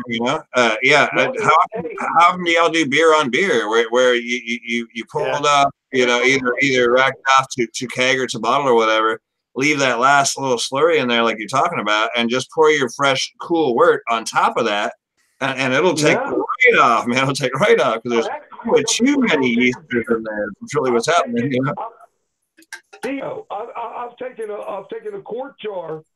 Right, I'll fill it up like 2/3. Right, I'll refrigerate it, and I'll only keep it for a week. I'm kind of freaky. If I ain't gonna brew in a week, I'll throw that shit away. But I'll take that slurry and I'll dump it right on top my new brew, and within 2 hours, that shit's bubbling. Oh yeah, exactly. Yeah. It takes right the hell out. Yeah, exactly. Yeah, I not that I'm too cheap, but I don't mind growing my own yeast. They've eaten everything out of this, so at least I'm gonna decant it, make them a fresh batch of like some 1045 or so wort, and dump in there on top of it again, and grow them some more. So I pour off what I think I need into my brew, and then save a little bit in there and just keep growing it. Don't think you're risking more of a chance of infection doing that? No, it's fresh yeast, and it's fresh yeast, and you could, I guess, if you weren't careful, but I'm really easy about it. All I do is I've got a second one of these vessels like this. I put a stir bar in there, throw some DME in it, put the boiling hot water in it, let it dissolve and cool down, and then from there I just decant this off of here, pour that that solution, that liquid, you know, that dry malt extract beer, it's like a 1040 beer, on top of it, and clean it out. Let it stir for a couple of days, and then you're all good. Well, a thing too, it's real simple. You can tell when a yeast is bad too. If you do it that way, all he has to do is just put his nose to it. Is it funky? Yeah. You know, right? You'll know it. Yeah, it should smell yeasty. And it'll go rank quick too. Yeah, well, it'll get funky. Yeah, it'll get funky. So that's why this isn't all cloudy and all stirred up right now, is because I'm letting it settle. I'll decant and feed it tomorrow again. Well, see, that's why I like the way I do it, because if I decant what's left, if the slurry that's in the bottom of my kettle, you know, when I'm done fermenting, I'll put it in there, and a week later, I'll stick a nose to it. You know, yeah. And if it doesn't smell like beer, it leaves. Yeah. You can top crop, or you can top crop if you want to when it's fermenting. You can scoop some of that off of there, and there's a bunch of yeast in it. My last brew, I had way too much volume in that little carboy, and it was puking. So as long as everything is clean, and your solution that you let your tubes in is sanitary, then you can actually when it pukes out, that's yeast there too. If you let it sit, it'll settle out. Exactly. The yeast is there also. Another thing too is people have issues when they're taking the tops off their fermenters too. People don't understand that CO2 is much heavier than oxygen. Right. So when you pull it off, you still got to be careful. But as soon as you have it off, you don't have to sit there and half cover it or whatever. You got a blanket of CO2 in there that's just sitting on the beer. The oxygen won't penetrate it. Right, exactly. Yeah. Indeed. Yep. Let me put this back. Yep. Yeah. My thing is, Brian, is that I don't want to get in. I'm not going to go in there and top crop yeast. I'm not going to fuck with the beer while it's brewing. I don't either. The only time I fuck with it is if I got a blowout. Yeah, I don't mess with it either. And yeast isn't so expensive that you can't just buy them and clean your bucket. 04 and 05 and beer on beer. I haven't had any. Problems with it. You know, right? You leave a little beer on top of your troop there, and you just pitch another one on top of it. I got to tell you, fellas, the reason why I haven't had an infected beer is because I leave it the fuck alone. Yeah, that's the best thing, really. Yeah. Yep. I don't fuck with mine either. The only time I fuck with mine, usually it's the Hefeweizens. There's a Hefeweizen yeast out there that just blows the freaking lids off these freaking fermenters. So I got to make sure that I'm under volume on when I'm doing these freaking Hefeweizens. What do you mean? What yeast? Let me find out. Hold on just a minute. Let me get my book out. No wonder we found his glasses. He turned Professor Thrash. All right, I got the Bible.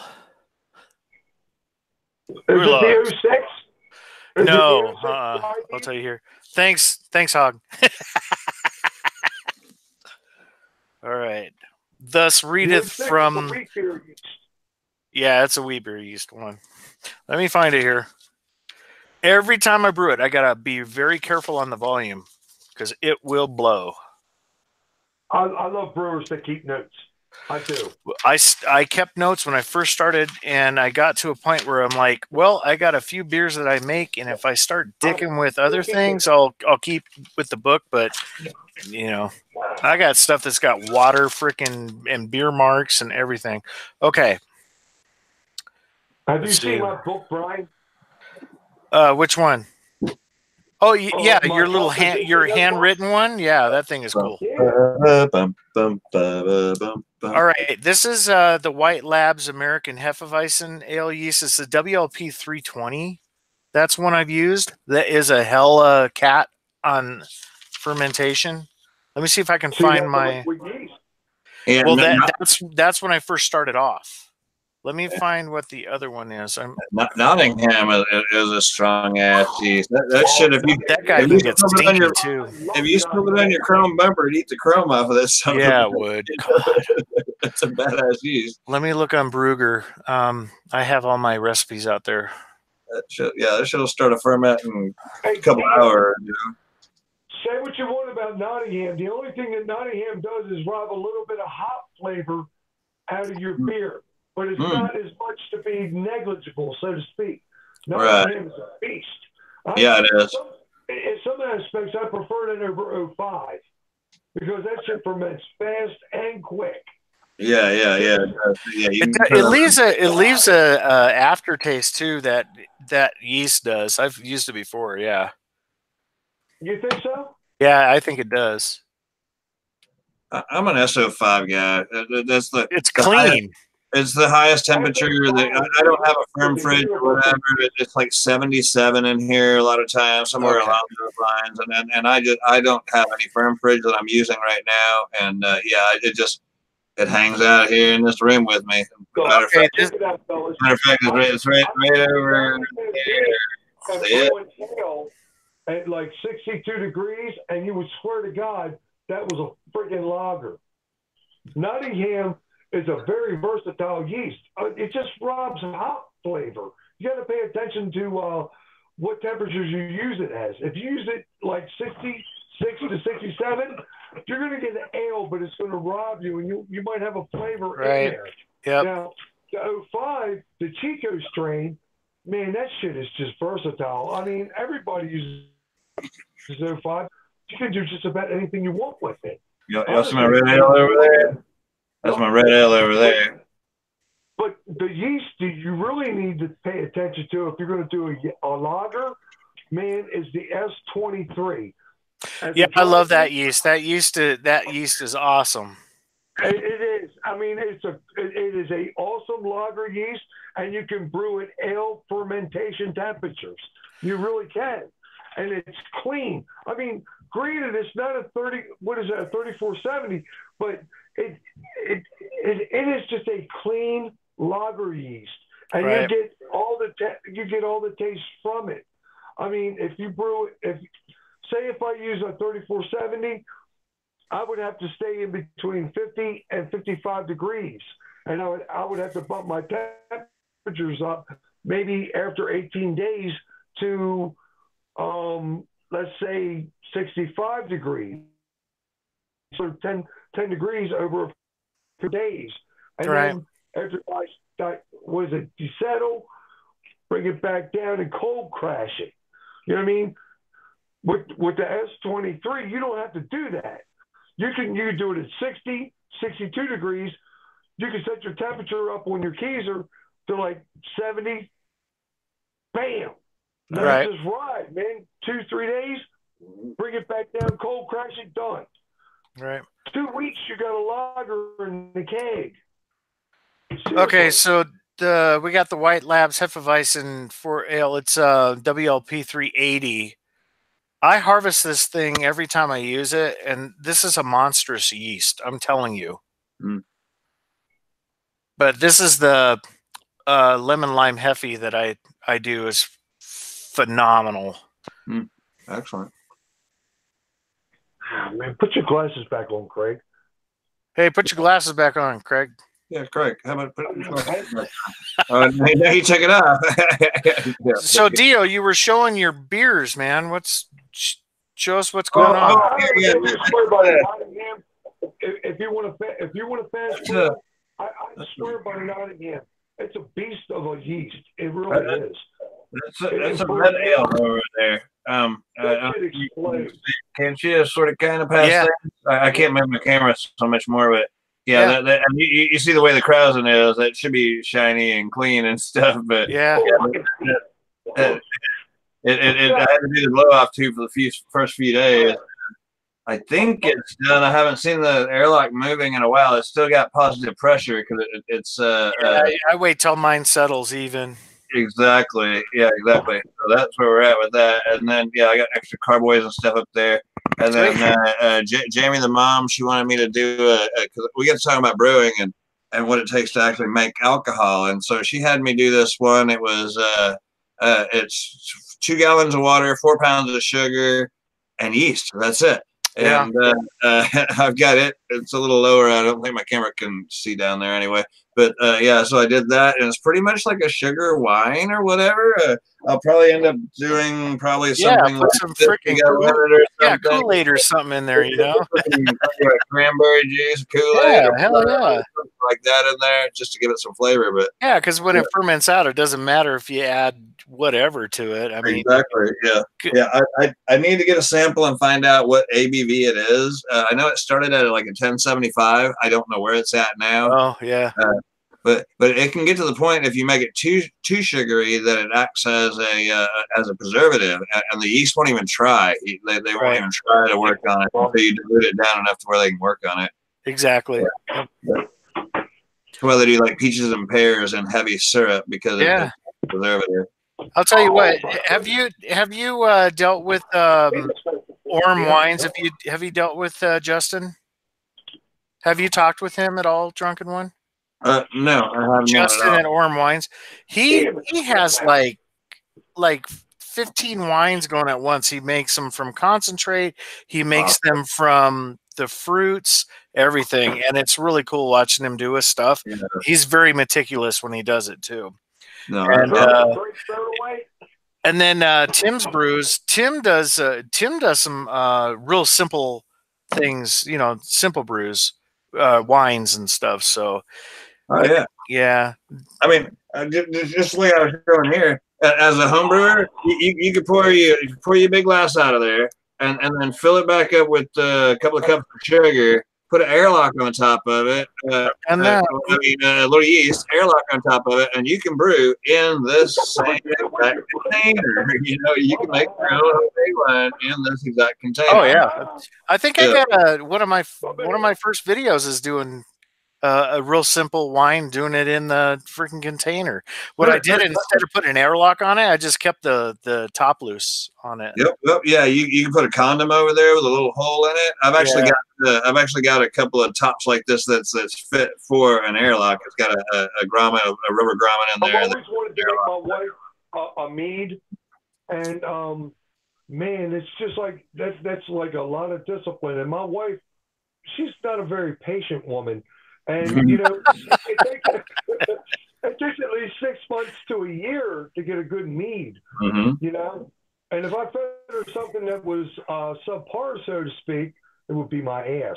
So that's yeah, but you'd be the one ending up drinking it anyway, so. Well, maybe. Right?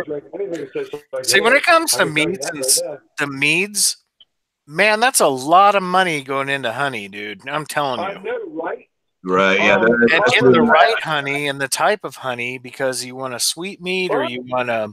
Oh, yeah, there's so many different... You know, the bees, the type of bees that make the honey, if it's local, if it's... Blossom. Right, yeah. It's crazy, the clover. Yeah.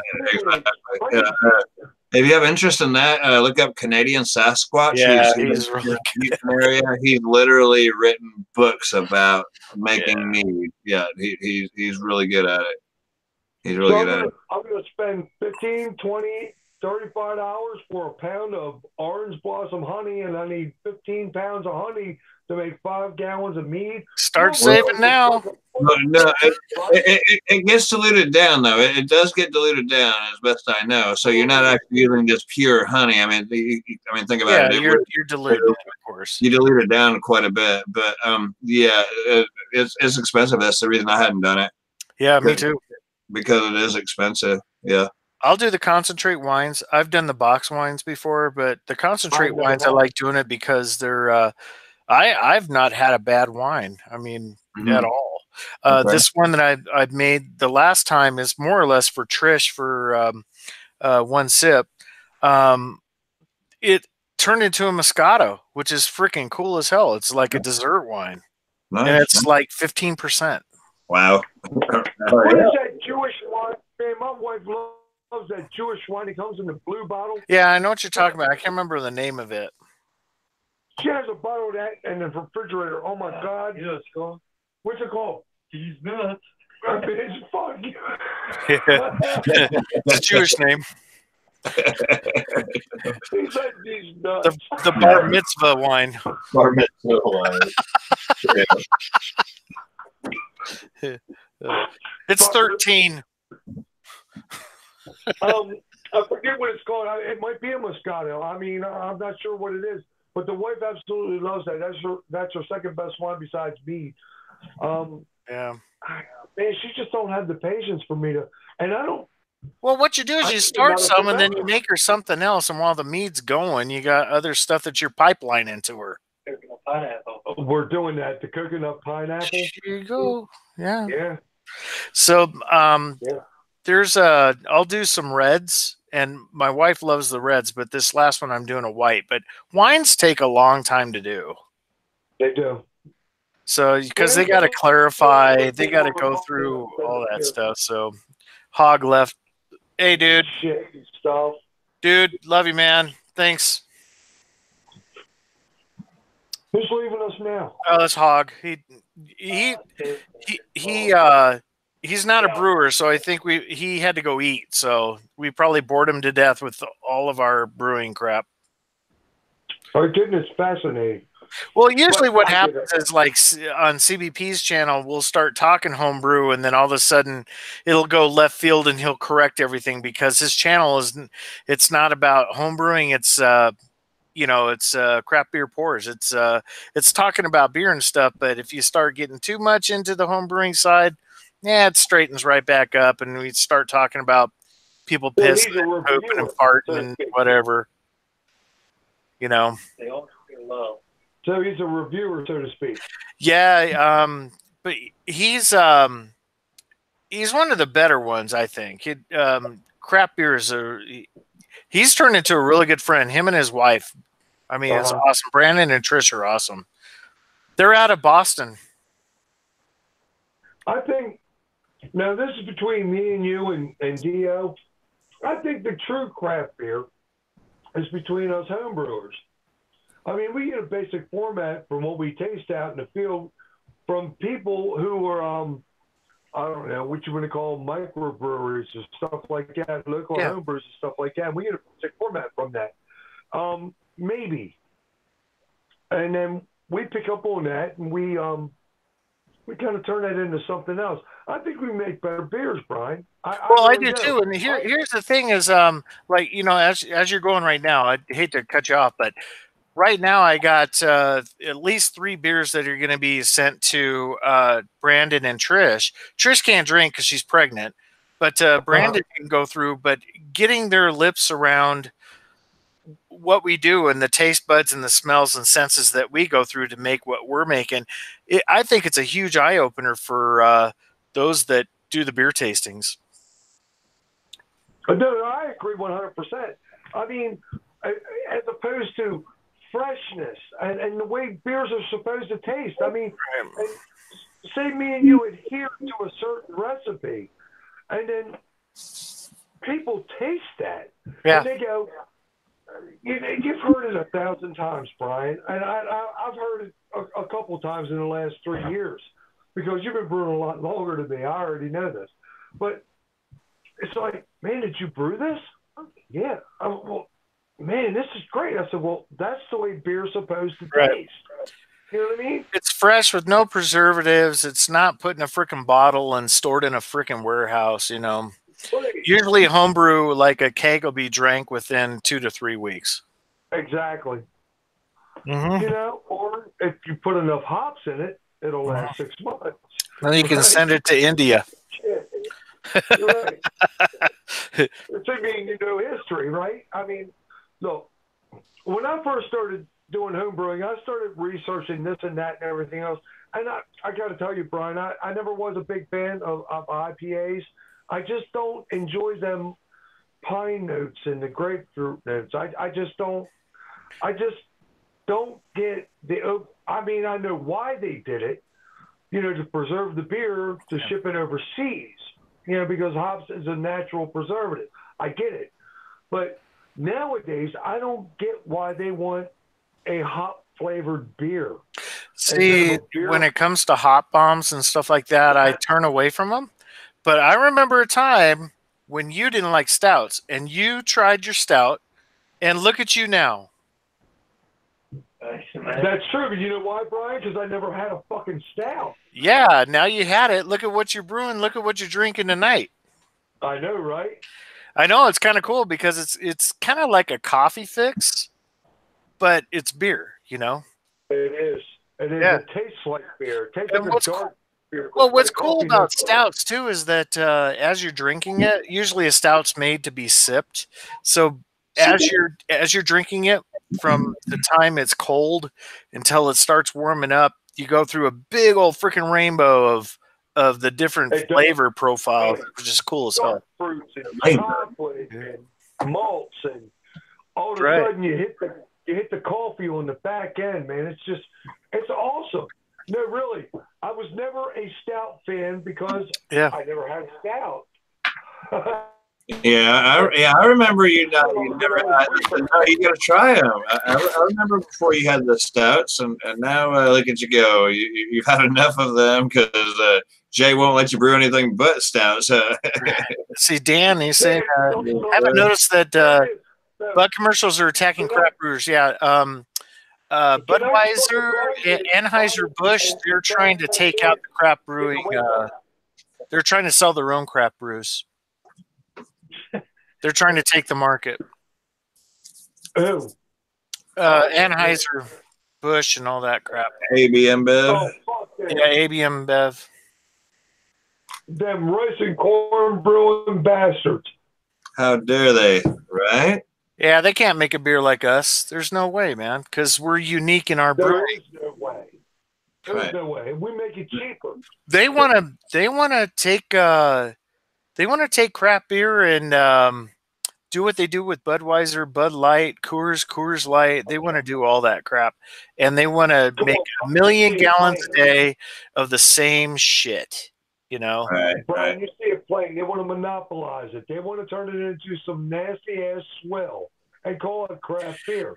It's not craft beer. It's not. And Dan, you're right. They did buy Northern Brewer. Yep. I know that hurt my feelings. What's next? More beer? Well, the thing is it's those. I think they give in and allow it to happen. I think right. They offer you 1 million this week, 2 million next week, 3 million the next week. At some point, you're going to give in and say, "Okay, yeah, I'll sell." You know, and then Northern Brewer. I mean, I used to buy their stuff, and no more. They took took over Northern Brewer. They took over Rate Beer or one of those ones. Yeah, Rate. Rate Beer. Rate Beer. So is that going to be skewed as now because they have so much pull in that company? Are you going to see a lot better ratings for AB products? Well, I call it a monopoly. They're trying to monopolize on everything. You know, they're trying to pull the rug out from underneath the little guy so they can stay on top, which is bullshit. Have any of you ever cast? So, Jamie, good to see you. Silent J. Jamie the Tim's Brews. Jimmy Dan. Tim. You guys are hanging out there just watching us talk freaking beer shit. Homebrewing. Read that.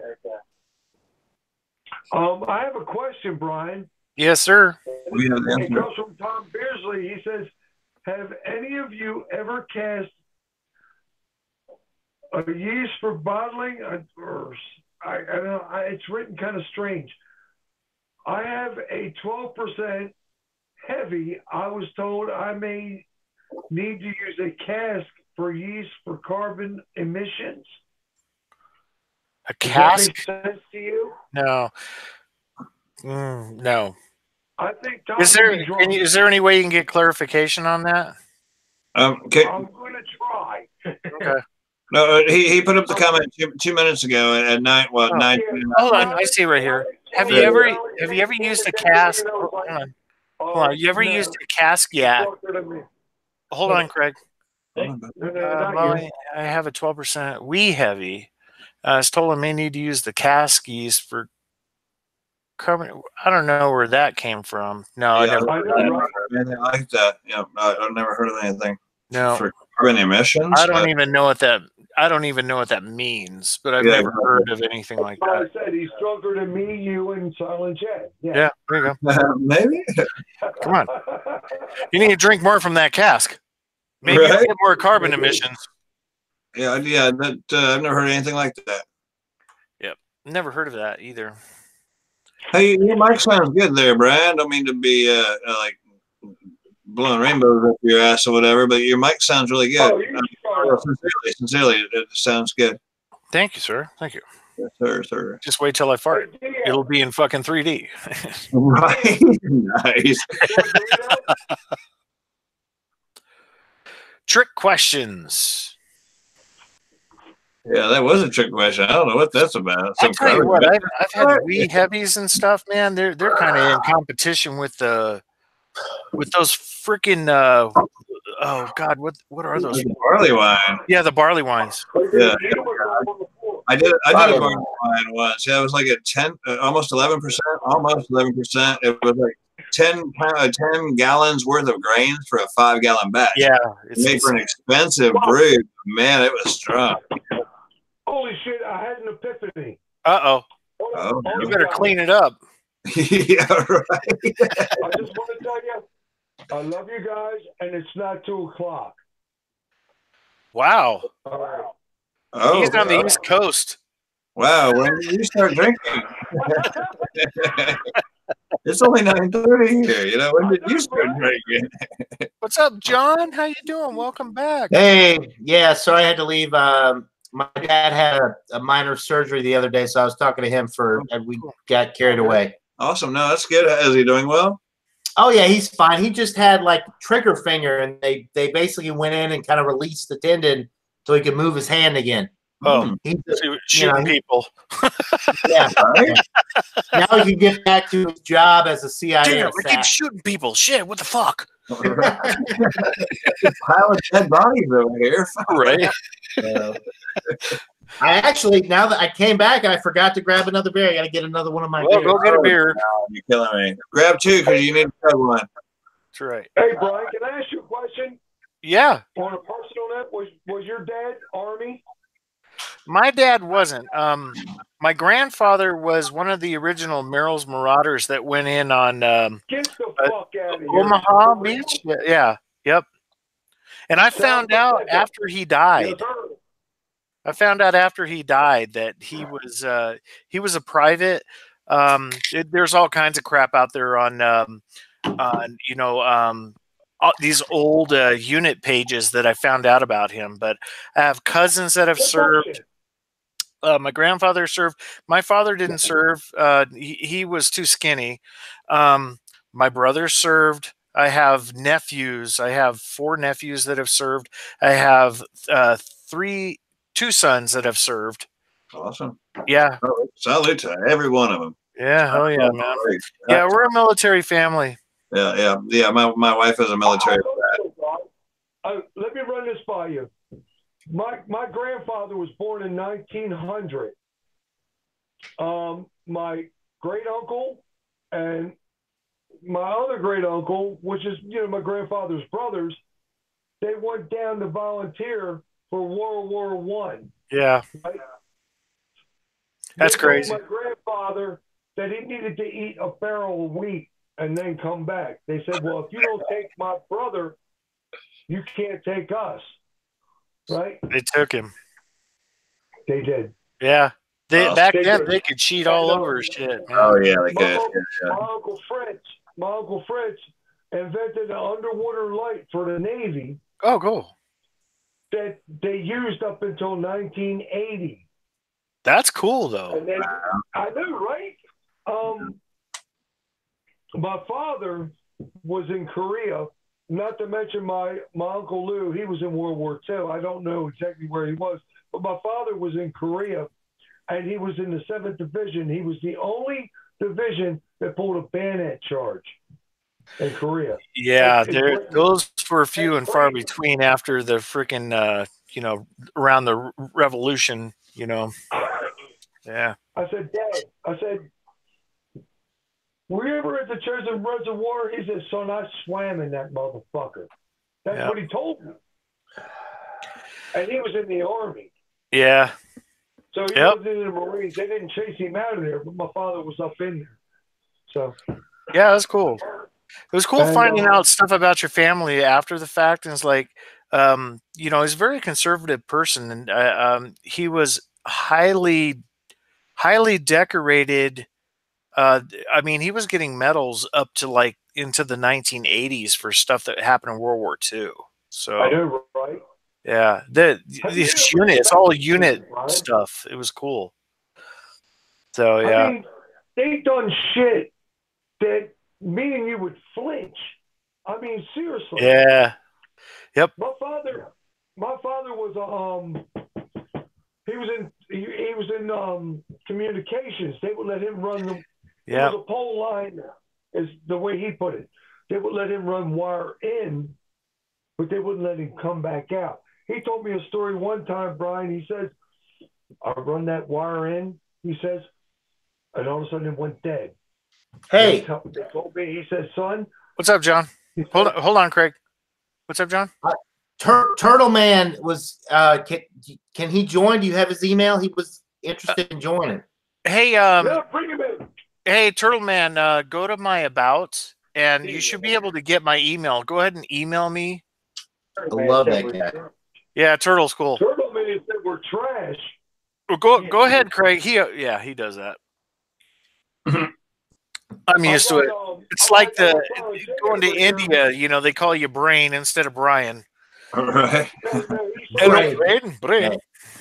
Well, my last name is Nanelli, but I grew up people calling me Johnny Anal.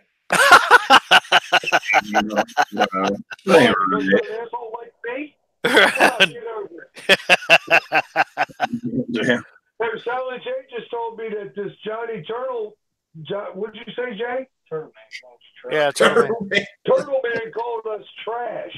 Oh no, they call me trash instead of thrash.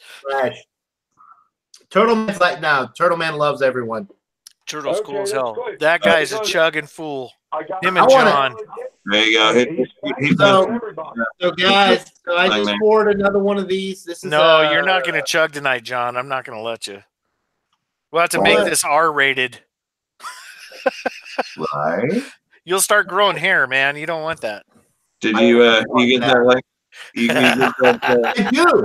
I want that so much. What's up, Craig? Brian, you're not growing no more hair, motherfucker. Look, mine's gone, and yours is going too.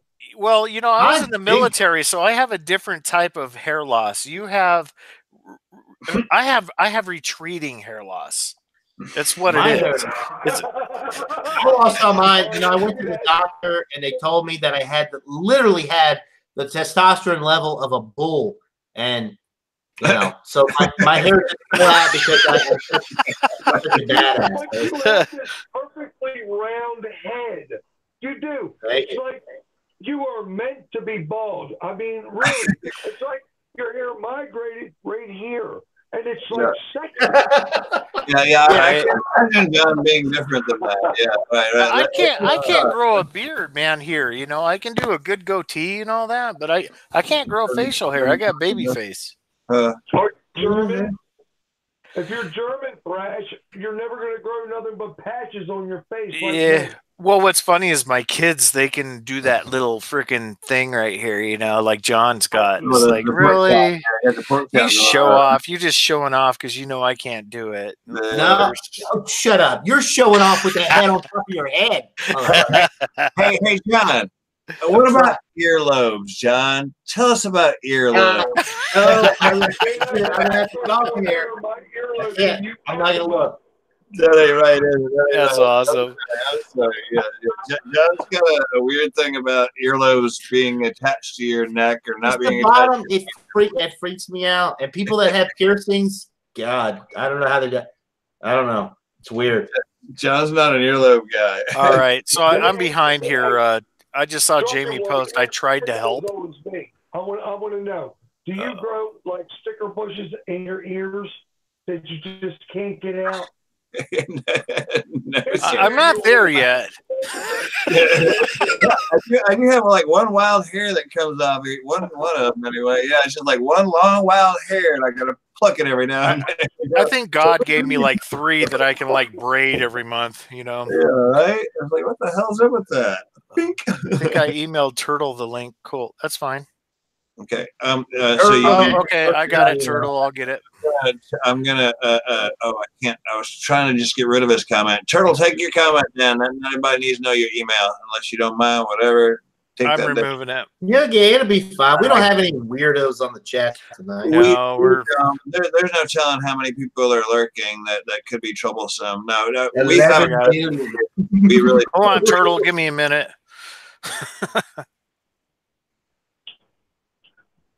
Oh, yeah, and he put it in. Yeah, he did. Okay. While we had a break, I wanted to throw out there. A guy asked me today on Measurable website what kind of quick disconnects I use, and they are inside diameter, 1/2 inch, going to 1/2 inch. I use inside diameter. I'm so drunk. Go boy, go boy. I told him I would say this shit, but I'm using 1/2 inch inside diameter silicone tubing, high temperature, and I'm using that MK2 pump that I got from More Beer for $69. Okay, cool. Now I needed to throw that. I just suddenly remembered that shit. Dude, you're freaking awesome. You remembered it. I wanted to show you guys a beer that I got. Hold on, Craig. I gotta see this beer. Hold on. Before I get back in the fridge, I may just drink it tonight if things get crazy. But this is a beer from the brewery out of Orange County, California. This is their mashed vanilla. It's a bourbon barrel aged barley wine with vanilla added. It's 13.3% alcohol. Put it back up there again. And this is the 2016. I'm presenting, yeah. This is the 2016 edition. So this is a 3-year aged, cellared beer that I've had. Oh, nice. And it's sealed, as you can see. Yeah. How much was that? 13.3% aged in bourbon barrels with vanilla added. Store 55 degrees. So this has been aging for the last 3 years. Wow. Let it age some more. What's up, Turtle? So I'm very excited. Jamie says, please don't chug that. Oh, no. Well, John's been on the high ABV wagon tonight. I've been selling that for 3 years. I'm not going to chug that. God, no. Yeah. Jamie says, please don't beer, man. Somewhat hot, right? But I would be willing to chug one of these. This is a 11.8% barley wine aged in. So, Turtle, you got anything like along the lines where you and John can have some fun? But only because of Turtle Man. I would never do that. Yeah, drink something that you don't want to enjoy. Just drink something. I mean, hit up one that you don't give a shit about. I don't have. Yeah, I have a bunch of world-class beers. I don't have any cheap shit in the fridge right now. Yeah, I wouldn't do that. I still want to be your neighbor, John. Damn it. Wait a minute. I have a problem with that. You said you have a plethora of world-class beers. No. You don't. This is what I'm telling you. We have home brewed beers that probably taste better than any world class beer that you have tasted. I just can't wait till I get to send to John. I got to send beer to John. I got so many people to send beer to. Yeah. If anybody sends me beer, it's getting reviewed on my channel, so it better be good. Otherwise, oh, dude, do you think I make shit beer? No. To people all over the world, we're brewing world class beers. Well, that classification is kind of like open to debate. It really is. Well, everything's open to debate. Yeah. but now he's talking about these are. I'm not saying our beers suck. Our beers are awesome. First of all, because they are so very fresh. But yeah, I mean, some of these beers that these boys are drinking, they're like, there's been a lot of research and stuff gone into this, and so I'm sure they are indeed world class. When people drink my Michelob clone, for example, it's like this is way better than Michelob, they say, and it's like, yeah, I know, it's just it's what John, look at what's going on here. I presented the boy. I love it. Turtle. Turtle man. What's up, Turtle? You're presenting right now. Quit blabbing. Turtle's here. Hi, Turtle. Yeah, everybody shut the fuck up. No. Right? I just blabbing last night. I don't even know why I'm here now, but damn it. Hey, Theo. It's not just that, brother. It's number one, it's the way we brew, and it's the brainwashing of society of what they think is a good beer. Here it goes. I don't question it. All right, guys, hold on. Here you go, Turtle. Well, I'm presenting John to myself. Hey, Turtle. Don't blink.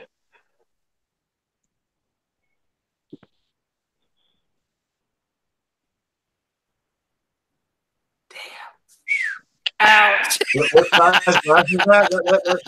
Craig is speechless. That's like 4 ounces or some crap. Now, how big was that glass? How many beers? All right. I think you had like 3 in there. Ounces, right? Two. That was 24. Yeah. Okay. I'm gonna do one for Turtle Man. I'm gonna do one for Turtle Man. 8%. Hold on, Craig. Hold on. We got a challenge here. Hold on. We got a challenge. No, it's no challenge because this is 11. This is less than 24 ounces. This is about a 16 ounce of 11.8%. So it's a lot higher alcohol. But I just want to chug one because I'm so happy to see Turtle Man. John likes to chug. What's this guy? So this is 11.8%. Hold on, John. Let me get you going here. There you go. There we go. Got you. Yeah. So this is all right. So this is an 11.8% barley wine. A little bit different, but the only reason I'm chugging this is because Turtle Man, and that's a sin. I got 5 more in the fridge, so it ain't a sin. I'm doing what I want. It's his beer, Craig. Shut the fuck up. All right. It's gonna be tough. I don't know if I can do it, but I'm gonna try. I'm gonna try because it won't be as fast as Turtle Man. Nobody can beat Turtle Man, but this is Turtle throws them back, baby. But this is hardcore. If I can actually just drink all this down in one gulp, I'll be happy. It's like drinking cake. Guys. Well, that'd be nice. Pretty fucking happy. Take care. No, yeah. John can drink a beer too. I just can't do them like that. No, it's like eating a red velvet cake or something, It's yeah. So the flavor is awesome, but then probably like too much syrup. yeah. Way to go, guys! Woo-wee. And it's staying down. As amazing as that was, it was a tad bit slow, man. You got to practice. You got to practice. Yeah. But no, that like in all honesty, that was one of his slowest ones, but still impressive though. Yeah. Well, that's 11.8% bourbon barrel aged. That's why I knew it was going to be tough. Yeah, exactly. Yeah. I mean, if it was a Busch Light, I would be right there with you, Turtle, but I can't. Would you fill that up? Jamie's like, good night, John. Right, exactly. Yeah. He'll be feeling like a whole new man here in about 20 minutes. He'll be like, come on, let's do another one. That's going to give me right because that's so strong. I can already feel it going down. Yeah. Imagine, you give it 15 minutes, if that, Yeah. I wish I had a light beer to chug because I could do that real quick. What's up, Crispy? Good to see you, man. And thank you, Jamie, for getting me in here again. Appreciate you. Oh, nice to see you, Turtle. So you're off the road, obviously. Yep. Cool. Awesome. Yeah. That's good. I'm sorry, Jamie, but I had to do it for Turtle Man. That's right. John's Jamie, going to be spinning in his chair here for a while. Jamie, come on here with your Keystone Ice. Hey, she has the link. I sent her the link, so there's no excuse. You know how she rolls. Just got it going on. She's all I want. And We are more kind to Jamie than on the other streams, man. Yeah, no, she's awesome like that. She'll be on later. You know how she rolls. She'll be on later. Jamie's awesome. I give her Jamie's like the coolest. Come on, Jamie, come on. She waits till we get cross-eyed and then she'll pop in. You know. I watched her video the other day. She did a haircut video. Yeah, that was hilarious. That was a funny video, Jamie. What? Did I miss something? All Don't right. worry, Jamie's you're got, not Jamie's got like Jamie two the videos on mom. her channel. Come on, No, it has to be. No, I love her to pieces.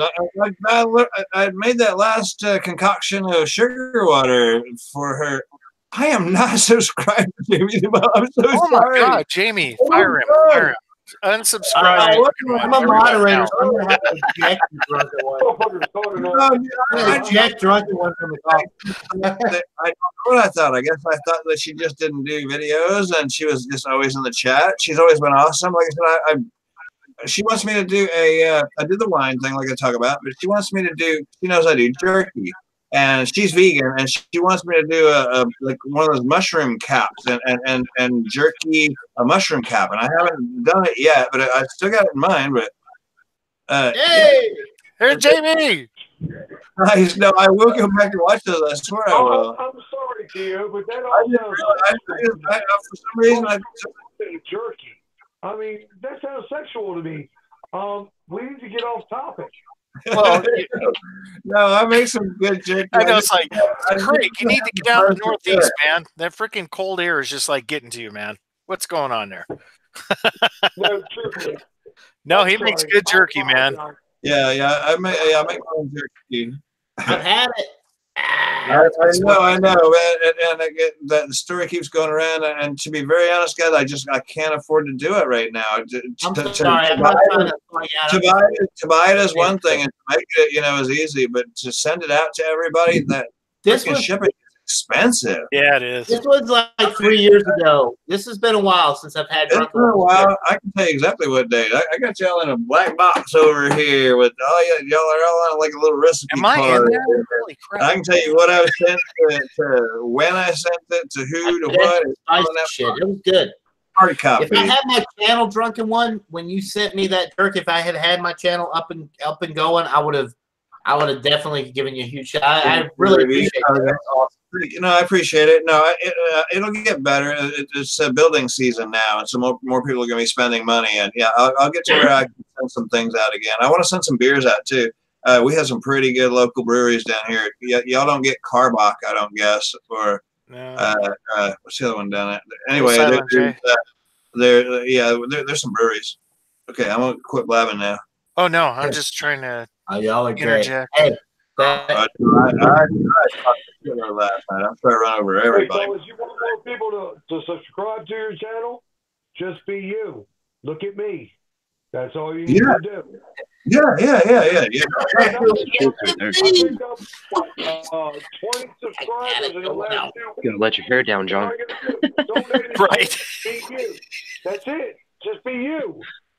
Brian, am I lying? John's got some good content out, man. He really does. No, John's got really good content. He's very professional on it.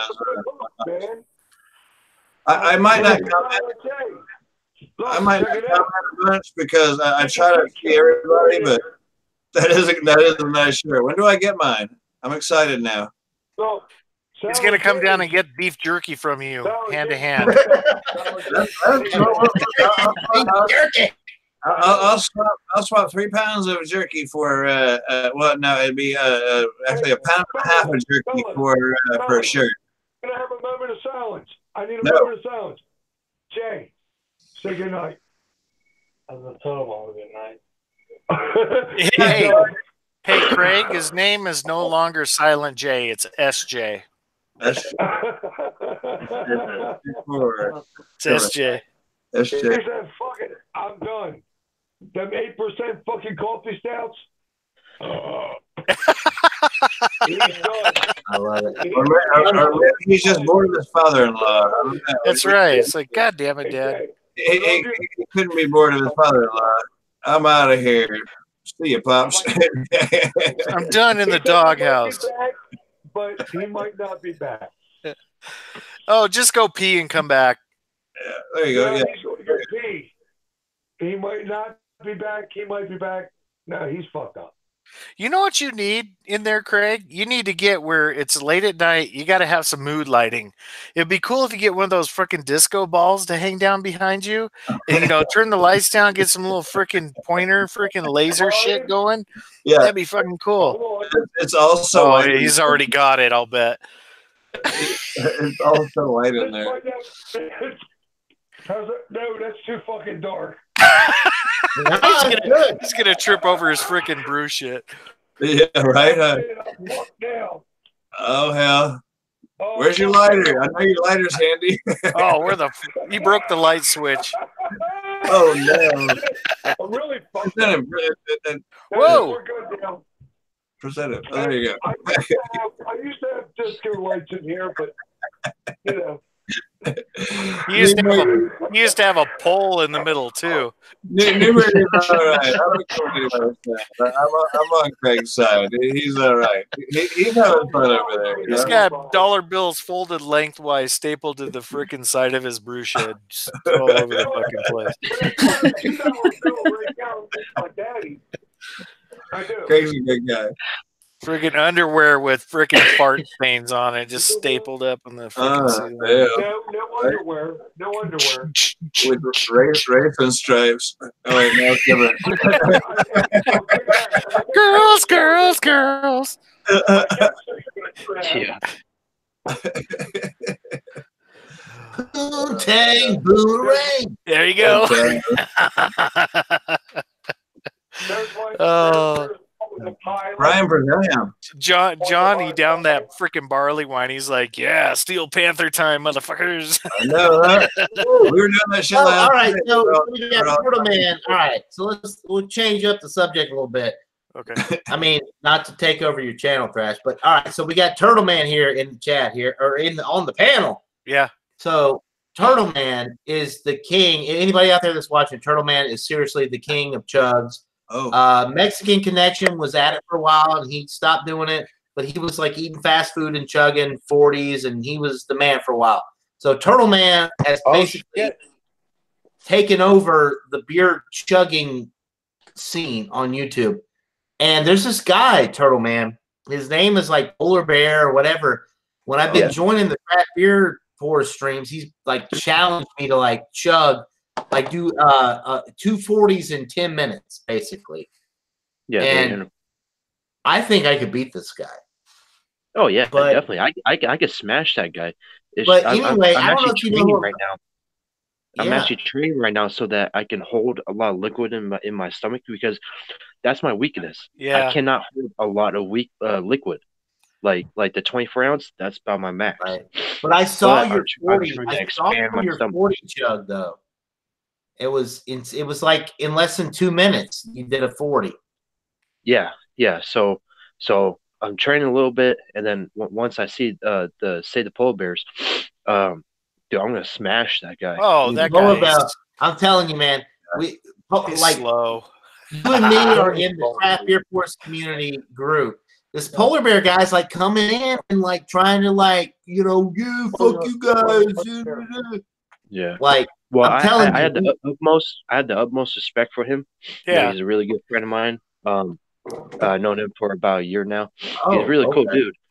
And so, yeah, he's a really cool dude. I love the guy. But yeah. Okay. But I wasn't like trying to said, say that. I'm in he training. he I'm in called- training, and I'm gonna smash him. he called me out like on one of the streams. It was like, so I think I'm gonna challenge him the 240s in 10 minutes. Yeah. I think even you can out edge him, man. I mean, you impressed me. Like before, there was this guy named Ken, and he would chug pretty fast. But dude, you're a little faster than him, man. And Yeah, you exactly. impressed me I say way all more three of than- y'all get together. I say all three of y'all get together. On Well, that's a compliment. Turtle Man is the fastest. Turtle I mean, Man- Turtle Man is legit, hands down, the fastest guy on YouTube right now. Yeah. I mean, I saw him do it. The I can't 120-minute say that. IPA, which is like I a have a 18%. declaration. Are you guys listening? I have to declare that Jay and Silent Craig, Jay more than Silent Craig. I mean, Craig, we're both fucked up. There it is. Okay. Silent Craig and Okay, Brian, tell them about our 1 liter chug that we do. Who is it? Well, I think I know that Turtle. I think John saw it too. Where we do the 1 liter chug challenge. You guys saw that, right? Yeah. I've done it. You whooped my ass last year, Brian. Brian's fast. Yeah, but I'm telling you, freaking Turtle makes me look like a freaking sipper, man. Oh, Guinness. What? I drank a Hugard. Last year, Brian. Yeah, it's last year I was like 2 seconds off my year before. I did a liter in 11 seconds. Like 16 seconds, man. I think it's 13 last year. We haven't done it this year because the UK guys started it. Yeah, that's 33 ounces a liter, 33 point something, whatever it is. 33 ounces is almost half a 6-pack in a glass, and you're drinking that. 11 seconds is my fastest, but I could probably do better if I was like Turtle in fucking training. But I'm not 20 years old anymore either. I know, right? Yeah. I know, right? This is my specialty right here. The 12. I can do this. Okay, here we go, Craig. Hold on. We're going to present Turtle. Here we go. Hold on, Turtle. Hold on, Turtle. He's going to present. He's going to present. All right. Wait. I don't want to miss it. Hold on, dude. I know you're in it. I like. What do they call you? Hold on. He needs silence. Silence, everybody.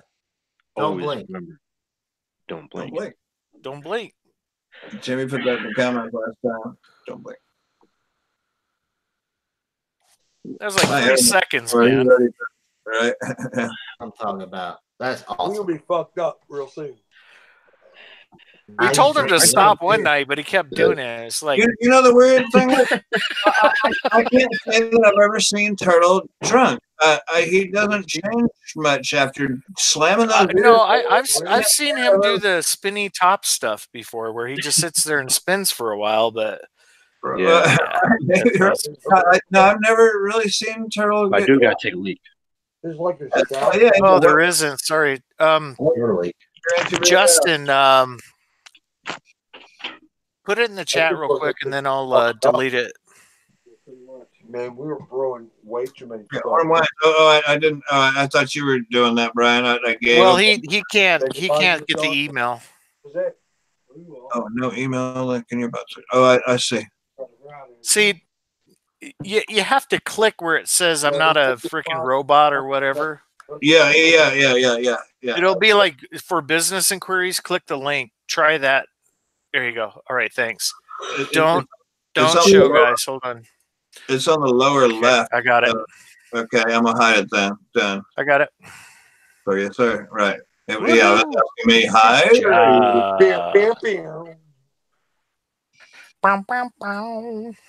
So you see who's in the chat over there? Chris Meek is here. Now he's one of the. I know. I haven't seen Chris in a long time. Yeah. I had to pop it in there. Sorry, guys. Chris Meek, he's been around for a long time. He was asking about Looney Larry. If y'all don't know Looney Larry, are you channel. Me or what? Shut up and get it in you. Get it in you, Dad. Oh, thank you. Shut up and get it in you. Oh, yeah. See, that should be on your shirt. Shut up and get it in you. Shut up, fuckers, and get it in you. That's right. Get it in you. Don't do goddamn much. Nah, hell yeah. All right. Justin, it's on its way to you. All right, we got it. All right. Nice. All right, got him in my freaking contacts finally. Nice. Yeah, I had him on my old computer, but when I switched to a new one, all of it didn't come over. Yeah, so I got to go take a bumpy leak, guys. All right, I'm gonna bumpy pop. Where is Bumpy? Silly son of a bitch. I don't know. That son of a bitch needs to get his ass in here too. That's all right. Yeah, I don't think Bumpy has his notifications turned on for Thrash Metal. I feel this is gonna be a late one. Shh. Don't let Brian realize he's staying up late, or because he's got to do some charity work tomorrow. And he's real adamant about it. Don't mention it, otherwise you'll remind him you got to do the right thing. Shit. Who wants to do the right thing? That's never fun. Right? Oh yeah. You know how that goes. So John, how's the drink hitting you? How's your 11% going? Yeah, it's good. I feel good. I don't know. I'm gonna drink. I can tell you, me and Silent Jay's pretty fucked up. Yeah. That'd be nice.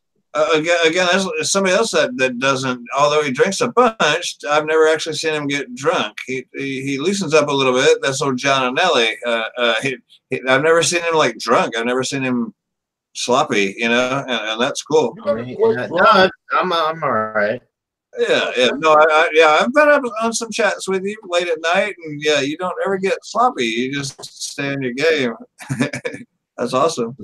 Sign of a professional alcoholic. That's what I'm thinking. Hell yeah. Cheers to that. Yeah.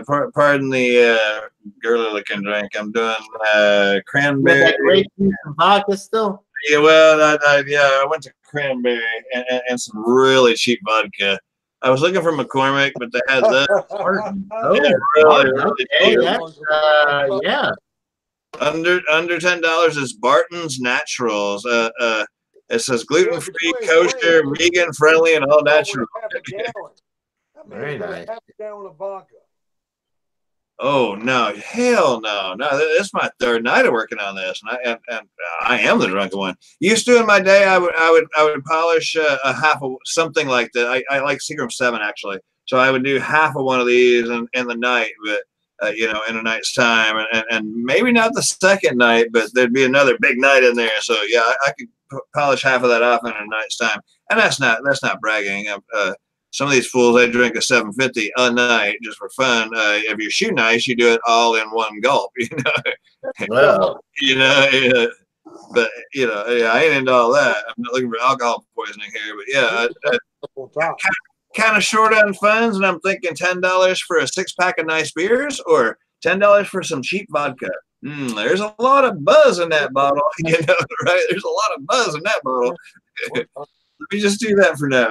Pretty fucked up. Man, I'm hungry. I made you've had hummus before, right? Haven't you, Craig? Love hummus. Hummus, yeah. I've seen it's kind of expensive, and so I decided to do my own garbanzo bean or chickpeas, whatever you want to call them. It's the same thing. It's fun to say garbanzo, though. Anyway, so I've learned to make my own my own stuff there. And then the rest of them, I just finished them today. I did them with like some Southwest seasoning, like cumin and salt, pepper. What did I put in there? Little my pepper powder stuff. Anyway, I put them in the air fryer and let them tumble dry. So now they're like crunchy. They're like little. I don't know if you ever tried the garbanzo beans or the chickpeas that have been roasted. Those things are awesome. And these are like seasoned with like Southwestern flavors. It's got cumin in it. I don't know if you know anything about cumin. It tastes Southwestern. Anyway, they're crunchy little beans. I'm talking about chickpeas, garbanzo beans. Brian. Yeah, I got it. Yeah, copy that. Yeah, I made my own hummus. That was pretty good. You put lemon juice and stuff in there. After that fucking beer, it's over. Woo! Craig's back. Craig, you ready to dance? Craig, you ready to dance? Man, you can lead this time. It's over. Oh my god. Whew, I'm about half fucked up. Oh hell! I thought we were at the Newberg place. I'm a little inebriated. Your knees did what? Yeah, my knees hurt. My knees hurt. Check this out. Check that out. Isn't that Is cool? that an IPA? Holy crap! It looks like It's a NEPA. it looks like a screwdriver. It's like an orange slushy. It looks like it. Wow. It looks like it's got mouthfeel. You can just Oh, you yeah. can see it. You know, that's what I'm saying. It looks like it has mouthfeel. I ain't chugging this. Oh my goodness. Mm. Looks like a nice one there. Yeah, I know. I was half bagged. My son-in-law is half bagged.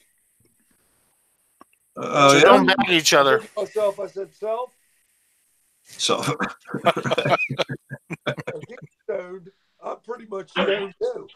Yeah.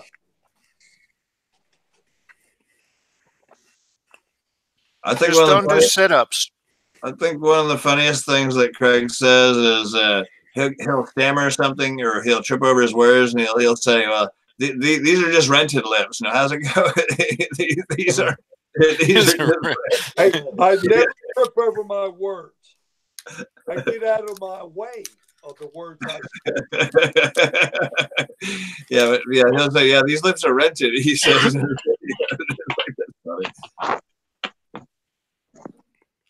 So turtle time. Well, I like your avatar, turtle. That so suits you, man. A couple of cold beers and a turtle. That's a great avatar. Did you make that or did you find it somewhere? Oh my Sorry about that. Had to take a dump. God damn, Jay. Oh, Ooh, yeah. slider. More room for beer. Thanks for sharing, buddy. Hey, man. See what No, happens when you drink like that? I said Well, like I that. ate breakfast this morning, so you know. All right, We guys. are not staying out till 1 o'clock. Checking, Justin. Hold on. Yeah, we're staying till 3. Damn it. Right. I don't think so. Huh? Yeah. So, No, man. It's quarter after 11. I do not have any eggs No, this man. time, so I can't do an egg beer chug this time. Oh yeah. I do have hot sauce. Hey, Yeah. Justin, it went out, so keep an eye out for it, man. There we go. Fuck Got some you. hot sauce in this thing. Now, Uh-huh. I cannot do this all night because I got to volunteer tomorrow, so I'm good. No, man. Slow it down. 15 more minutes. I'm out of here, Brian. Yeah, look at that. Oh no, it's I can go like a couple more hours. It's just that. Are you wussing out on me on you freaking East Coasters? No, Jesus. bro, Yeah. I'm drunk. Cheers, baby. Fucking drunk. That's good. I mean, cheers. Cheers. Turtle. Cheers. Got some hot sauce at the bottom.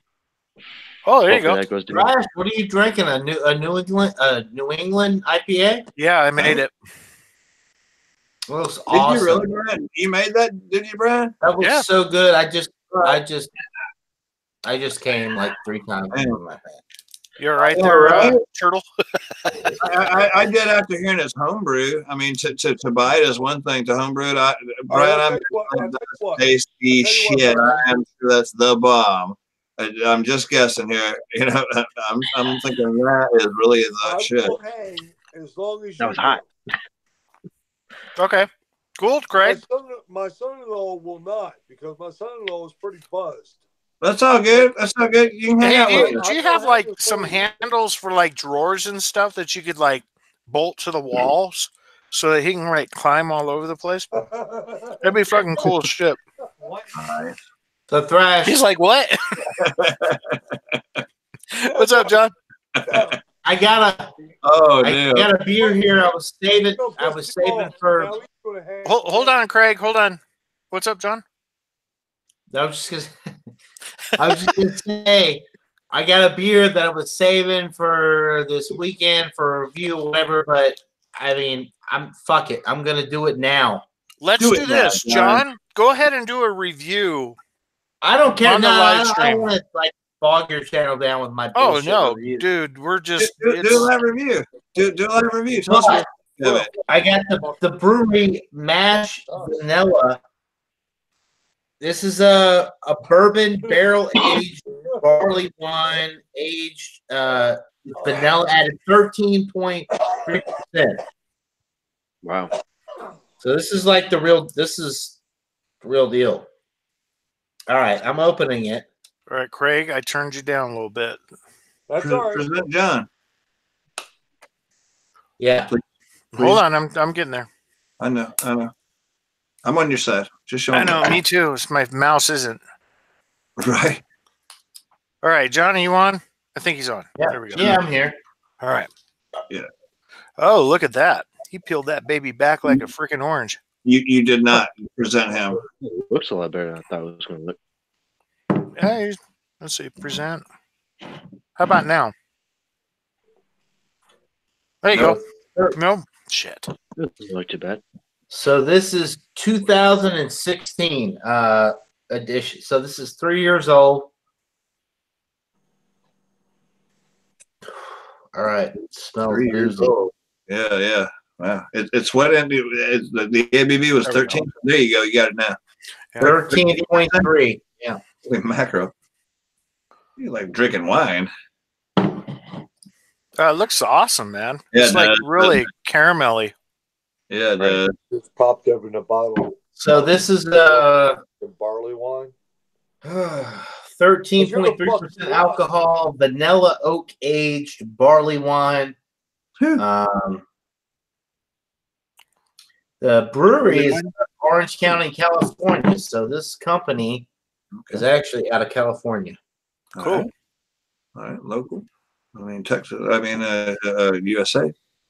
What's that nose? What's it? It looks like it's got some tight bubbles. It's nice white. Really good. A lot of caramel notes.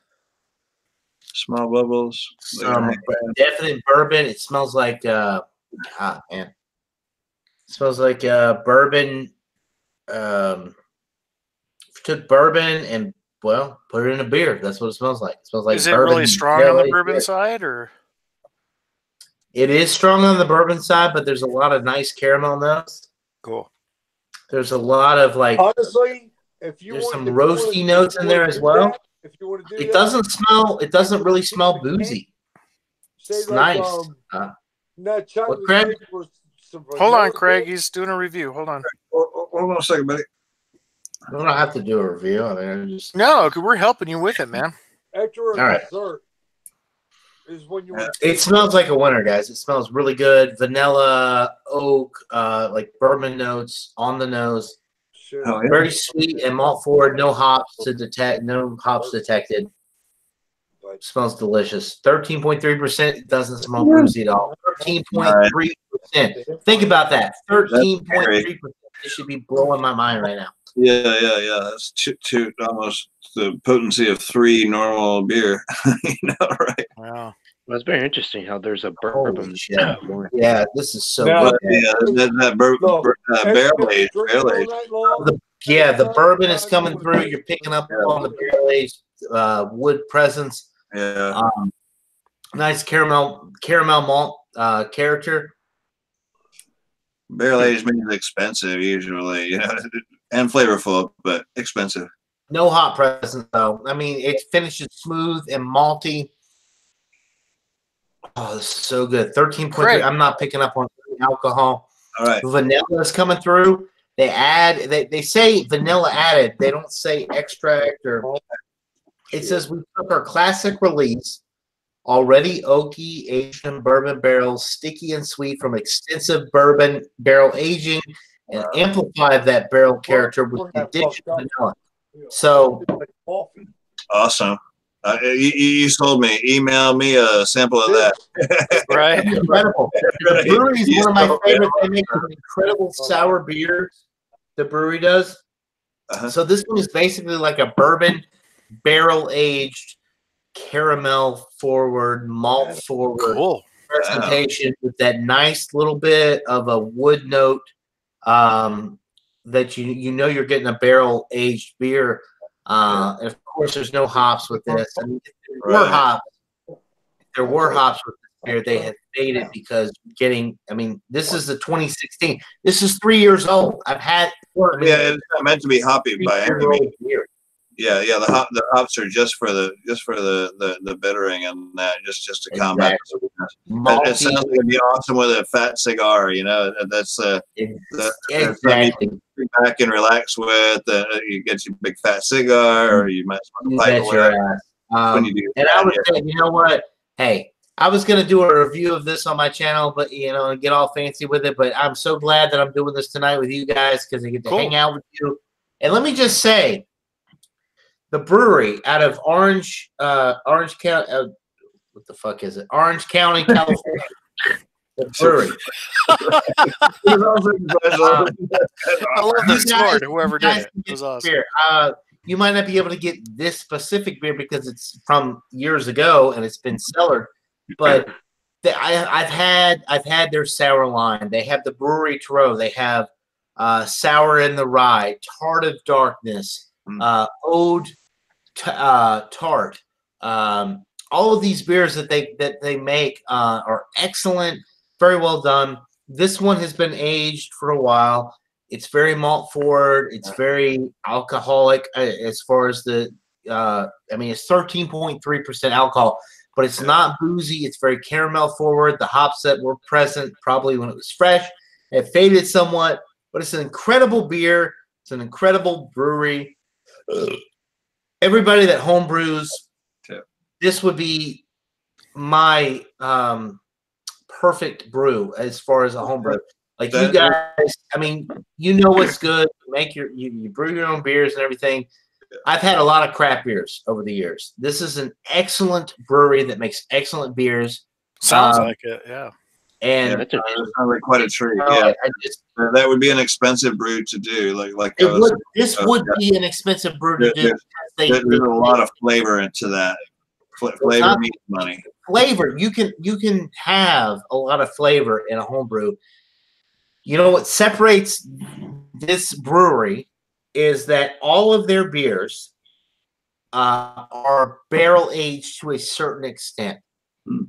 So the barrel aging for me is what makes a difference. In this, I mean, it has an oaky, malty note to it. There's a definite wood note to this beer. The hops have faded. This beer is old. Yeah. I mean, it's from. You wouldn't think it'd be too bitter at all with it being aged like that. Too. But it's a barley wine. It's not going to have a lot of hop flavor. Barley wine, but yeah, I mean that's what I'm all about. I mean, I want the malt forward. Yeah, so. It's probably just really rich and sweet too. Yeah. It's extremely sticky to me, and I haven't even, I'm not there. A good mouthfeel, lots of viscosity. Beautiful. It's a beautiful beer. I'm so glad that I got to drink this with you guys tonight. Yeah, but you can stop presenting me trash. But yeah, anybody that has access to the brewery, check out their beers. They're excellent. They're all good. Yeah, sweet, man. Yeah, I mean, I find that very interesting how there's a bourbon wine. I mean, that's incredible to me. Like I never even heard of that. Well, it's a barley wine, which is actually a beer, and it's done on bourbon in bourbon barrels. Yeah. Yeah, I mean that's what I find very interesting. I mean, that's incredible. Yeah, that's cool as hell. Brian, can you moderate Orem Wines to where they can put a link in the chat? A link to their he's talking about he's doing a new brew pub and such. Not the hangout link, but can you moderate Orem Wines to be able to so he can post a chat to show us what he's talking about? The three dots beside his comment. Which one do you choose? And then add as moderator. Oh, okay. All right, Orem, you are wrenched. Okay. Okay, guys, you can continue what you're doing or whatever, but you can put a link in the comments now to if you want to show us what you've got going. You know what I'm saying? You can point us now because you're a moderator, so you can post a link in the comments. All right, I'm sorry, gents, I didn't mean to run you over. That's fine. Trying to be kind of the chat. Anyways, where were we? I don't know. I know that John's in heaven right now. Yeah, that sounds like he's got just chugged that 11 point something whatever, and now he's enjoy that one. Yeah, don't chug it like Chamber of the Mom said. Don't chug 13.3. Yeah, no, I'm not. Chug it. No pressure now. No, and he's done with that. We'll see him like 15 minutes from now, laying on top of the TV behind him. Right. Yeah. Well, I've seen John lighten up a little bit, but I've never actually seen him drunk. I don't think. And we've done I've seen John get a little loopy, but I haven't seen him like give up and just turn into Bumpy. I mean, right. I've seen John with his pants off. That thank God I missed that stream. Yeah, well, I didn't mean it that way, but no, John never wears pants. We all know that. Yeah, John always has his pants off. He does. It's just wears socks. That's true. No, don't laugh. It's true. He'll like mute his mic. Don't think of me any different now. Right.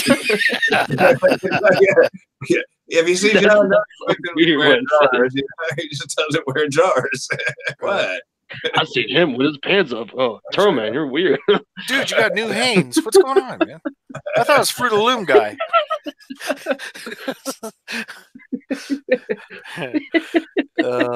That's why I do. Cheers, you guys. Cheers, guys. What are we talking about? I love you guys. I love you guys. I'm just a dork. Cheers. No, it's all in fun. Oh, I know. It's all good. John's like, shut up, fucker. Oh, no. I don't know. Poontang boomerang. Oh, yeah, right? I got to mute it. I wish you don't listen to shit. Oh, God. Or so you know. Yeah, that was funny. I was watching the blue box come up. Stop doing what you're doing. You're an asshole. This is Big Brother. Quit it. You know, freaking YouTube assholes. Yeah, that was so fun. Is that like a big old keyboard soundboard thing? That's just a mixer. A mixing board, yeah. It's just you can put different inputs into it. It's just a big volume board for the most part. I was seeing the thing jump and. Oh yeah. It's awesome. Oh, thank you. Yeah, I used to do a karaoke show. And so you would have like a couple of CD players and then a couple of mics or 2-3 mics or whatever. A 12-track board is enough really to run a whole band if you think about it. I don't mean to take over the show or whatever, but so think if you got three guitar players, you got your lead, rhythm, and bass, and each of them have a microphone. That's taking up 6 tracks. That's taking up 6 of your things. And so any one of those things you can change. You can say, well, his microphone is too loud, or it needs to sound like this or whatever. But so it just mixes the music together. So again, that leaves 6 tracks. If your drummer's any kind of drummer, he's already got his stuff mixed down to 2 channels as left and right. If he doesn't have his shit together and you have to mic up all of his equipment, then you've got like a bass drum, your snare, your hi-hats or whatever. So you might use, 6 other channels just miking up his drums. But so just that little 12-track board can do a whole band for the sound. Do you agree, Brian? Yep. The 12-track board would cover a small band. Yep, exactly. Huh. Yep. That's interesting. That's a pretty cool setup. I've had it for years. I used to have like I said, the karaoke show thing, and that's just something I bought years and years ago. There's a couple of tower speakers over here, again from years ago. These are 10s and 8s or 12s and 10s or whatever. And it's PA equipment. It's loud, it is loud. Oh yeah, PVs. Oh yeah, like that. Yeah. It doesn't take much, and the little amplifier that runs it is a little component down here. Anyway, it's just got a couple of dials on it, left channel, right channel. But yeah, in this room, I can crank it up, and your clothes will vibrate against your legs. It gets pretty damn loud. I mean, like the Howard Stern thing. Yeah, it's meant to be outside. It's public address. It's a PA, gear, so it's public address. It's meant to be outside, and really, if the further you get away from it, the better. It just sounds better because it just blends together. Anyway, it travels.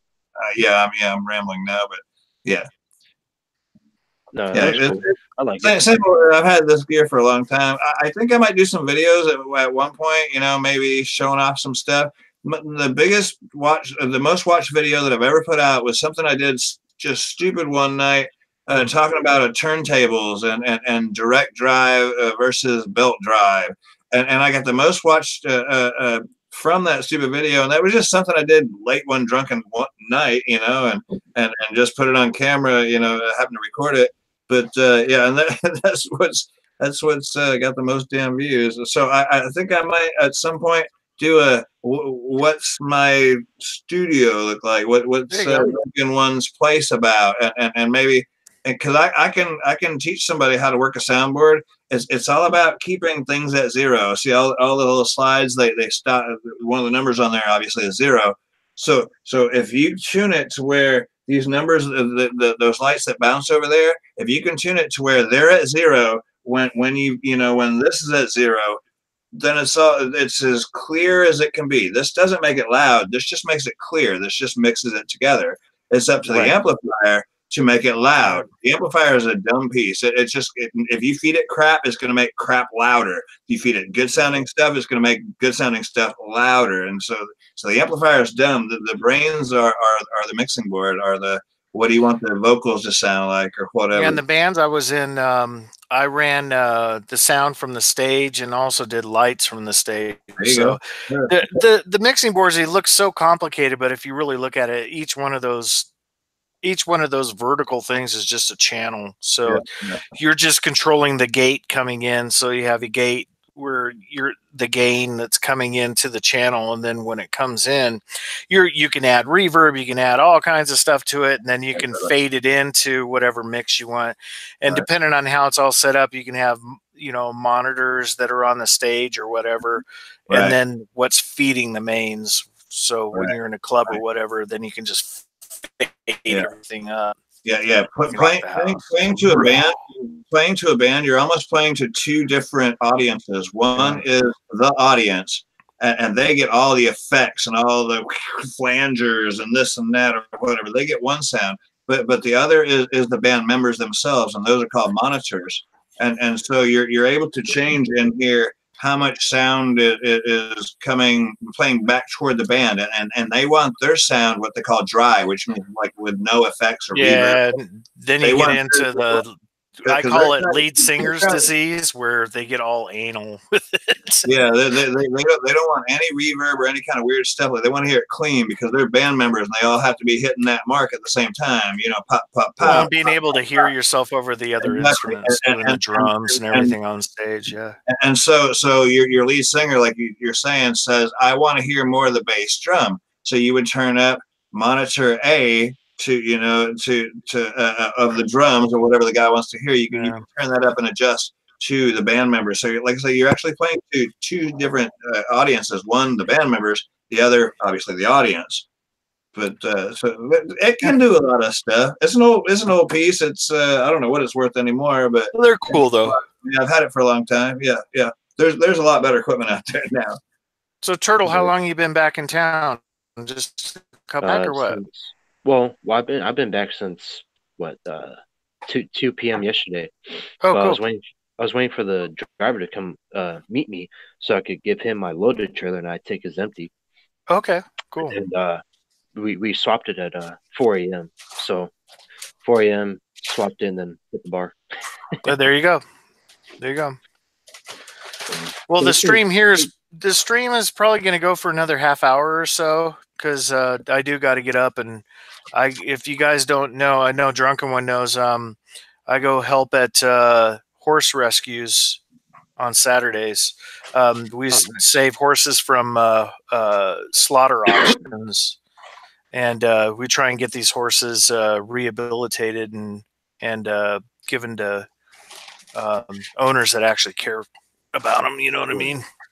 Right, so go out and take care of big old animals, and they save animals from like zoo exhibits that are closed down and stuff too. So it's all large animal stuff. So nice. Yeah, I hate zoos, man. I really hate seeing animals just caged up, man. They just need to be in their natural habitat and just run free, Right. Well, we got a lot of zebus at one of the places. Opinion, yeah, it's just so horrible. A lot of people pay to see a natural animal just locked up. Like, why would you Well, want the to? thing is, a lot of the zoos, they've actually saved those animals. So the zoos are actually helping in most cases, unless it's like an extreme. We got Yeah, I mean, in a sense, yeah, but yeah, there's large cat rescue that they have down in Colorado Springs from here, and they save all the big cats from zoos, and those they can get a hold of that are on the market in other places. So they have lions and tigers, and I mean they got all these big cats down there. It's pretty cool. They save them as well. So it's a zoo, but it's more of a rescue than anything. So yeah. yeah. I mean, when I pass through Colorado a lot, I've seen a lot of that. I mean, they do like Colorado's beautiful. I love Colorado. Once I passed through, I was like, man, I want to move here. Um, and going through there, how much they take care of animals and love for the animals. I'm like, man, I love this place. You know. Yeah, it's pretty cool. I'm hooked up with a family that actually does it. So there's a mom and pop that have been doing it for like almost 40 years. They're slowly getting out of it, and their daughter actually has the horse ranch where they do more of the zoo animals and stuff like that. So there's llamas and all kinds of stuff that are out there. Zebus, What's a zebu? really. What's a zebu?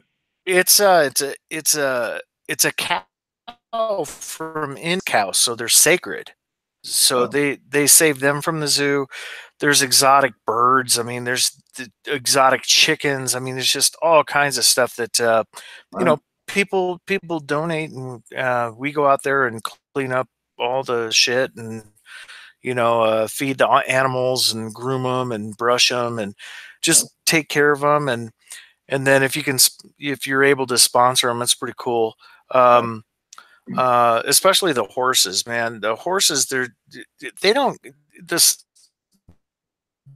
the horrible.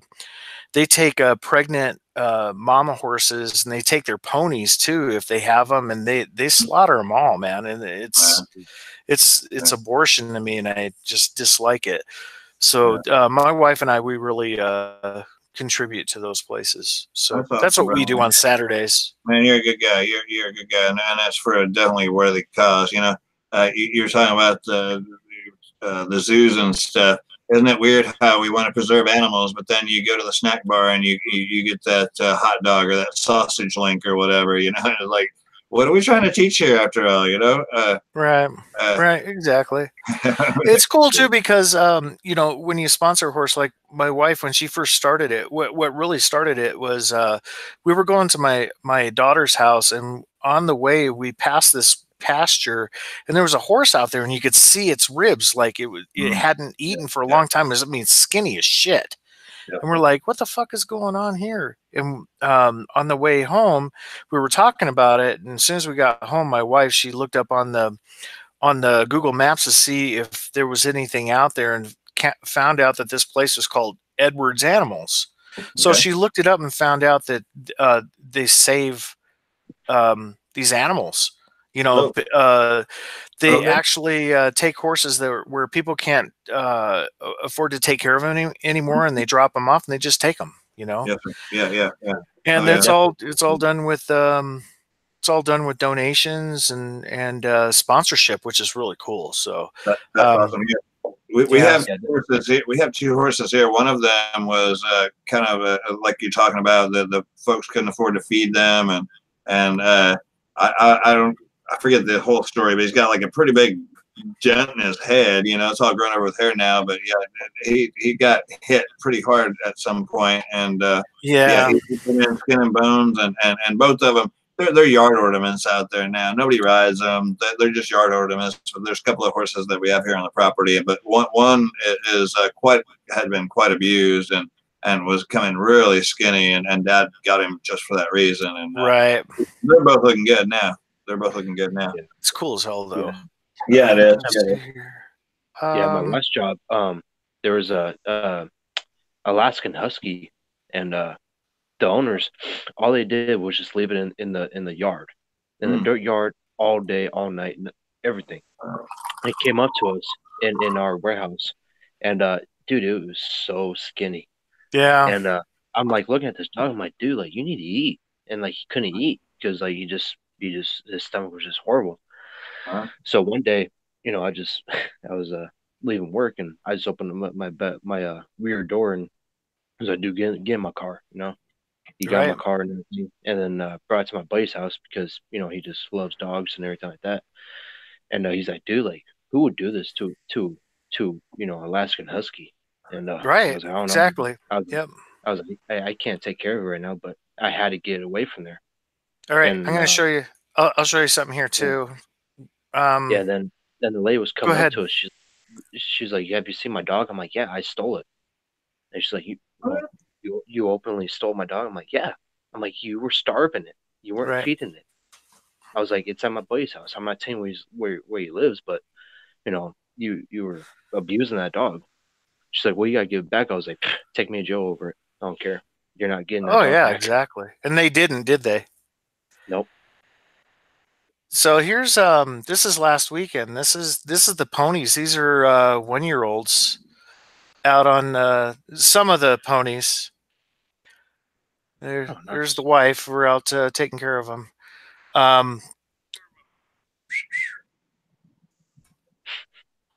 But all of these were Wait, for who said slaughter. that?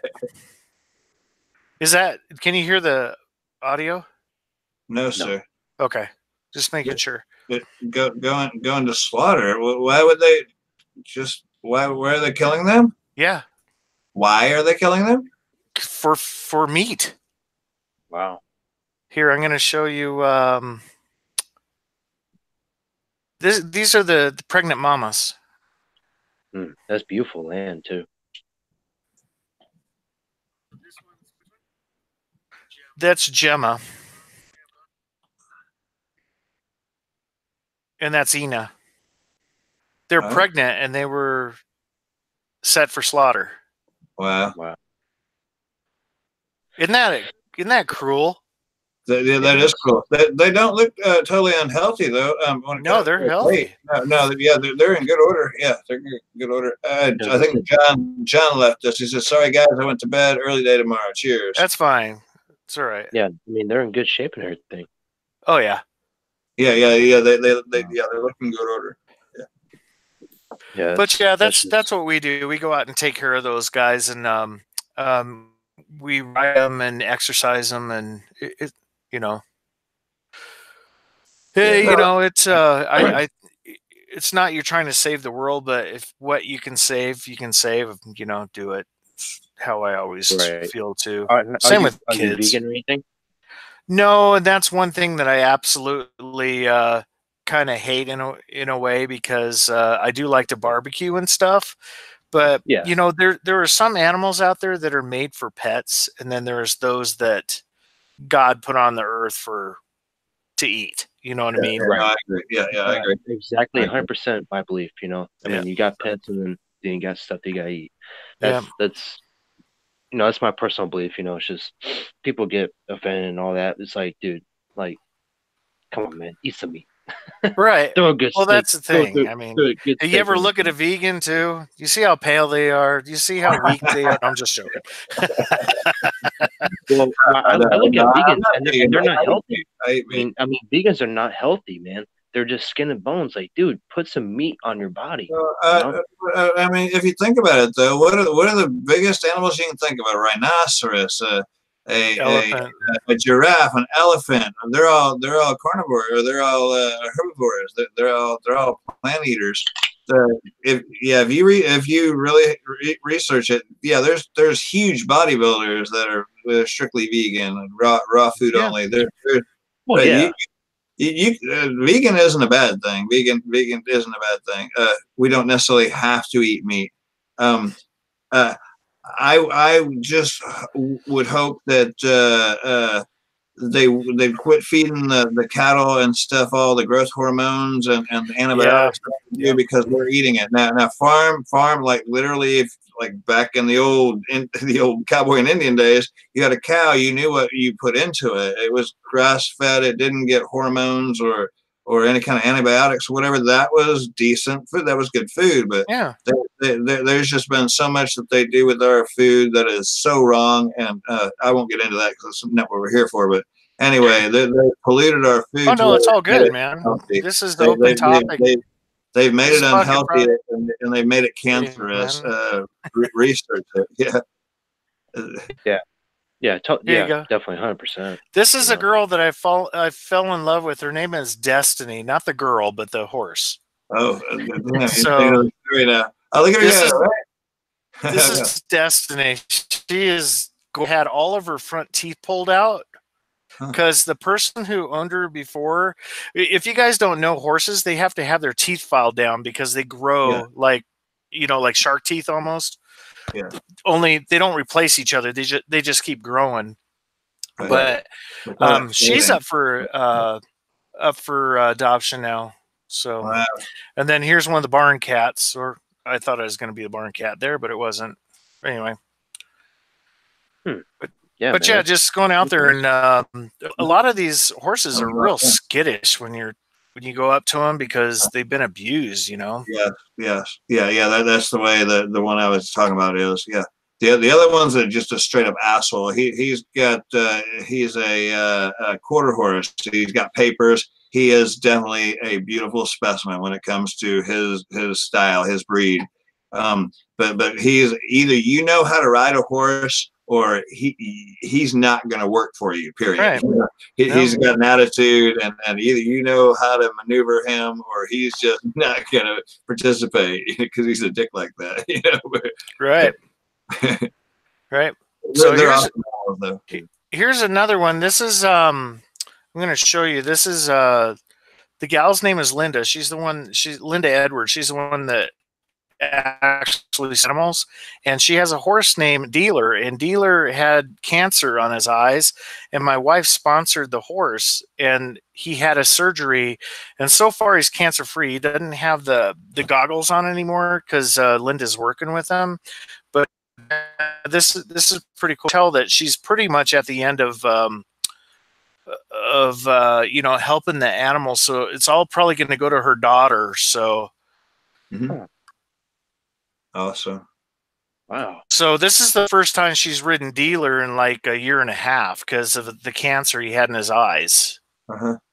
Right. So he's just walking through, so exercising him.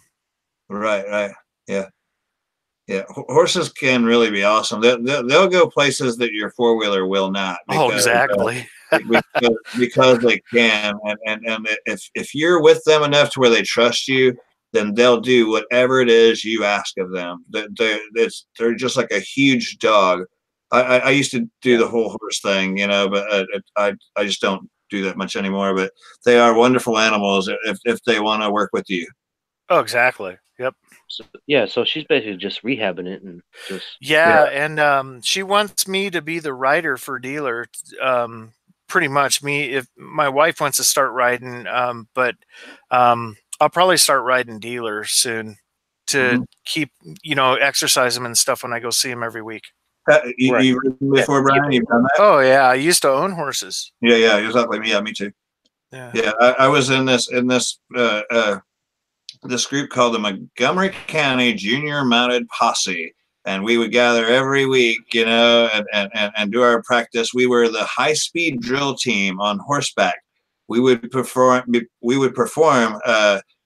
usually like after the bronc riding and before the bull riding, because it takes a while to stage the bulls in. So we would go out there and we do like the pinwheel thing, where we'd all, got half of them going one way, half the other way, and do the what you call it, shooting the needle or whatever it is.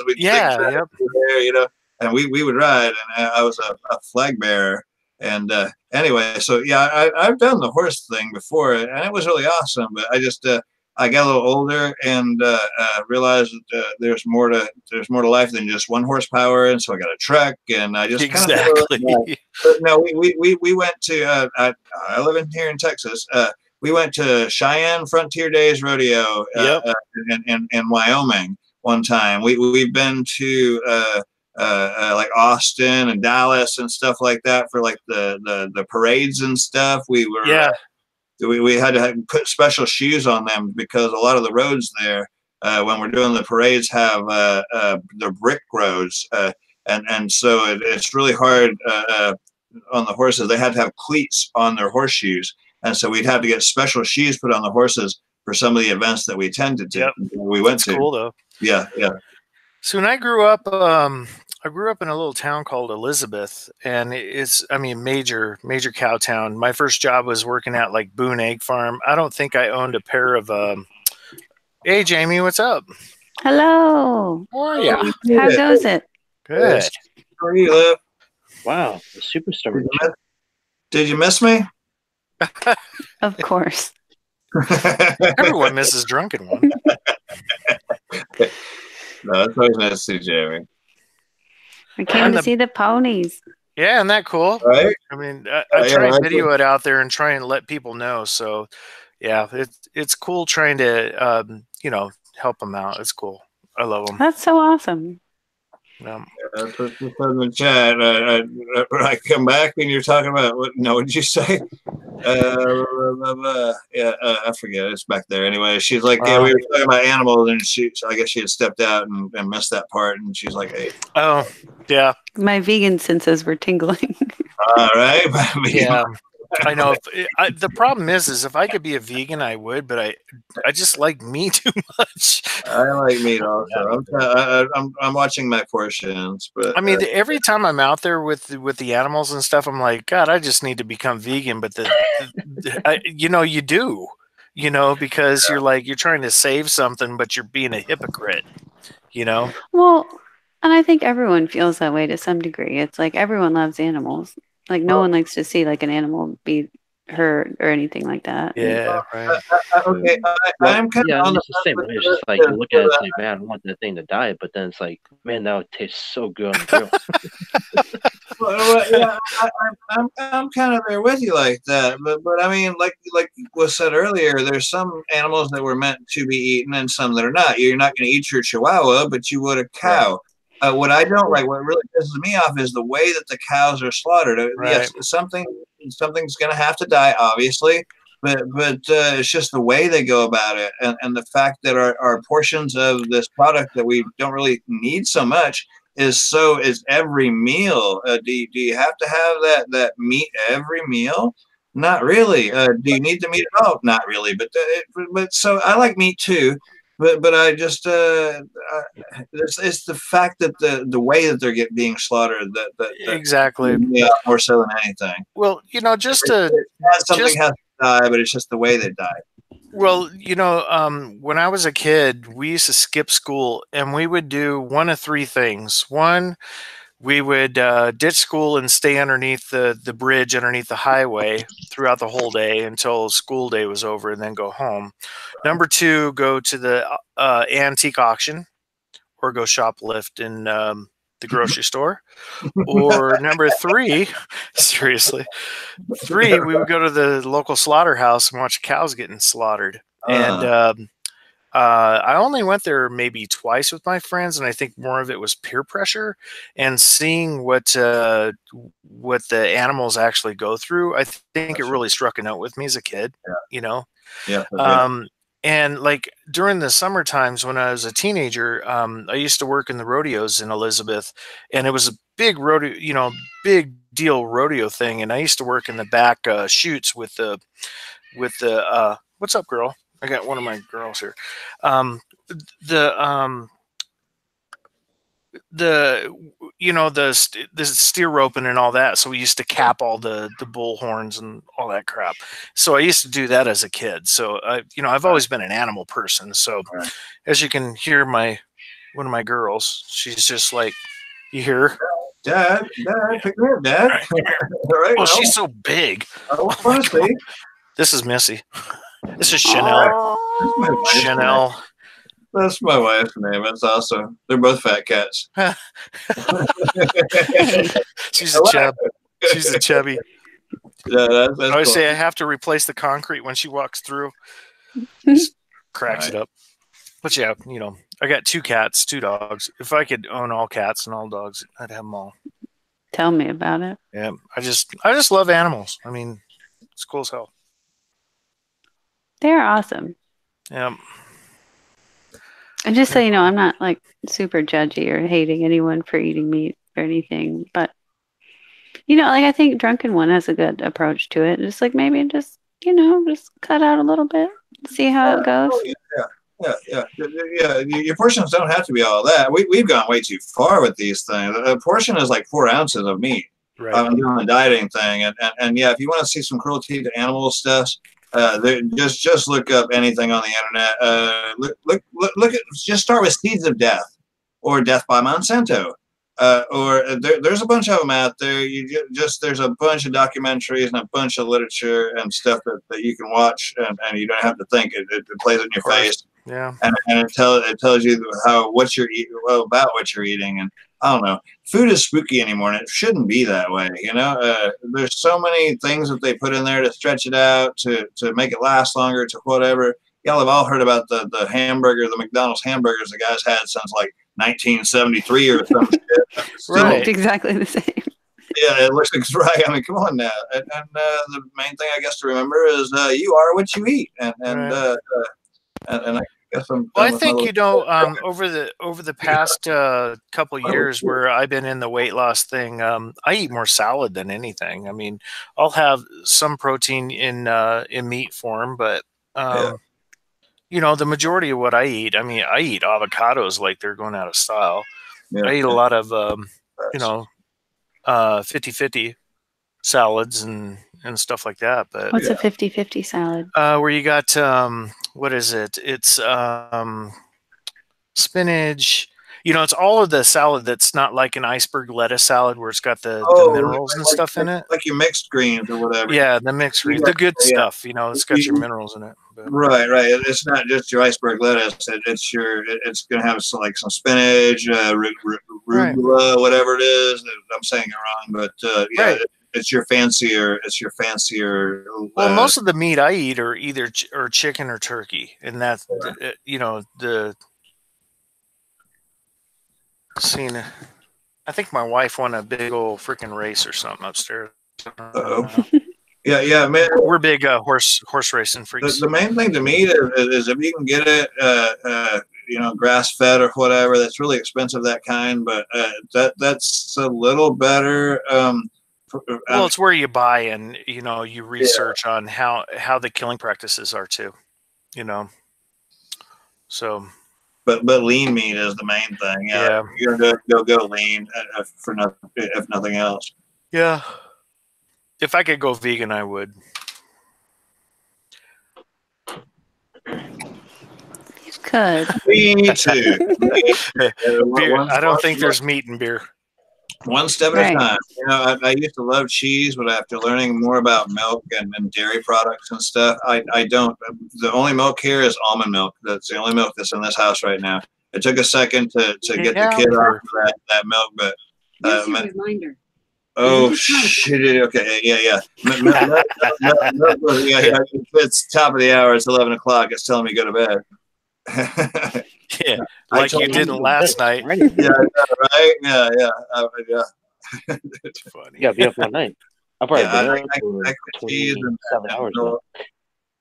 Yeah, I quit the cheese and milk, and I like cheese. I like cheese a lot. I was the guy that like late at night I'm going to go in there and eat up a couple of slices of cheese or whatever. But no, after learning more about it, I'm turned off of cheese and milk. That's just not for me. Yeah, it's almond milk here only. Yeah, I think we got almond milk at the most here. I mean, from a milk standpoint, we have cheese, but it's more the string cheese stuff. But I rarely even touch that stuff. The fats I usually get are from avocados or stuff like that. Yes, sir. Yeah. But we don't even do olive oil anymore. We do avocado oil and. Okay. Yeah. Yeah, because my dad's diabetic now, so like he really doesn't eat cheese anymore. And it really turned me away from cheese, like hamburgers. I don't order that with cheese. Sandwiches. I don't like if I go to Subway, I don't order that with cheese. It really turned me away from it. It actually tastes better now. I mean, one thing too is I don't even go to fast food anymore. Hell no fast food. No, they allow a certain amount of pus in milk. they allow a certain amount of pus in milk. They give these cows this growth hormone, which makes them lactate even more, and they get sores because it's not natural, and so they hit them up with these antibiotics because they got the sores, and they keep these animals pregnant all the time, and as soon as they have the calf has to go away. The calf is slaughtered soon after for veal, because if the calf drinks the milk, well, that's taking the product. So that's where milk is coming from, and how they do that. They artificially inseminate the cows to be able to get pregnant, to where they stay lactating, and as soon as they drop the calf is taken away and slaughtered soon after for veal. I said it once, but I'll say it again just to let it sink in a little bit. But they you know, a lot of especially in America and the general the general community that's out there is that they are they're lemmings. I mean, people are lemmings and they don't know. And even if you sit there and repeat yourself over and over again, they're not going to listen because they're going to do what they want anyway. You know what I mean? Yeah. So, you know, at least there are people out there like us that, you know, we do care. You know what I mean? Where a lot of people don't care, you know? Right. You guys know what's up. Yeah. It's hard to go vegan though, because I like me some steak. I don't eat bacon or some things because I know it's just the cholesterol. It's not necessarily about the animal dying, but I know it's diet. It's the diet part of it, right? So a lean cut of meat, you know, it isn't bad. And saying chicken is so much better than beef, it really isn't. The fat content is a lot the same. But just limit your portions and try to keep it lean and you know, all you can hope is that the thing that didn't suffer before it ended up on your plate. Whoo-wee! Wow. How did we get this conversation? I know. I think I wasn't even here for the start of it. Can't even blame it on me. It's because I started with what I have to do tomorrow. Yeah. What do you have to do tomorrow? Oh, you didn't hear? I missed the first part of the whole thing. I volunteer on Saturdays. Every Saturday, I go out to at least 2 large animal rescue places. And the first place I go to, her name is Linda Edwards. Her and her husband, John, they started saving large animals from like the zoo and stuff where exhibits close and stuff. So they take them and we go out there and help, you know, clean up, feed the animals, brush the horses. They have llamas. They got all kinds of large animals out there. And then in the afternoon, we go to her daughter's house, Terry's, and Terry has a ranch where they save horses from slaughter. And the pregnant mamas are there for slaughter. The ponies that are out there were saved from slaughter. I mean, she has almost 60 horses. So we go out there and help and exercise the horses. And Linda, the gal I volunteer for in the morning, she's got a couple horses out there, Dealer and Gambler, and I help take care of those horses specifically for her. So we sponsor horses and try and get them placed with people that we'll take care of them. So that's what we do. That's so awesome. That is awesome, man.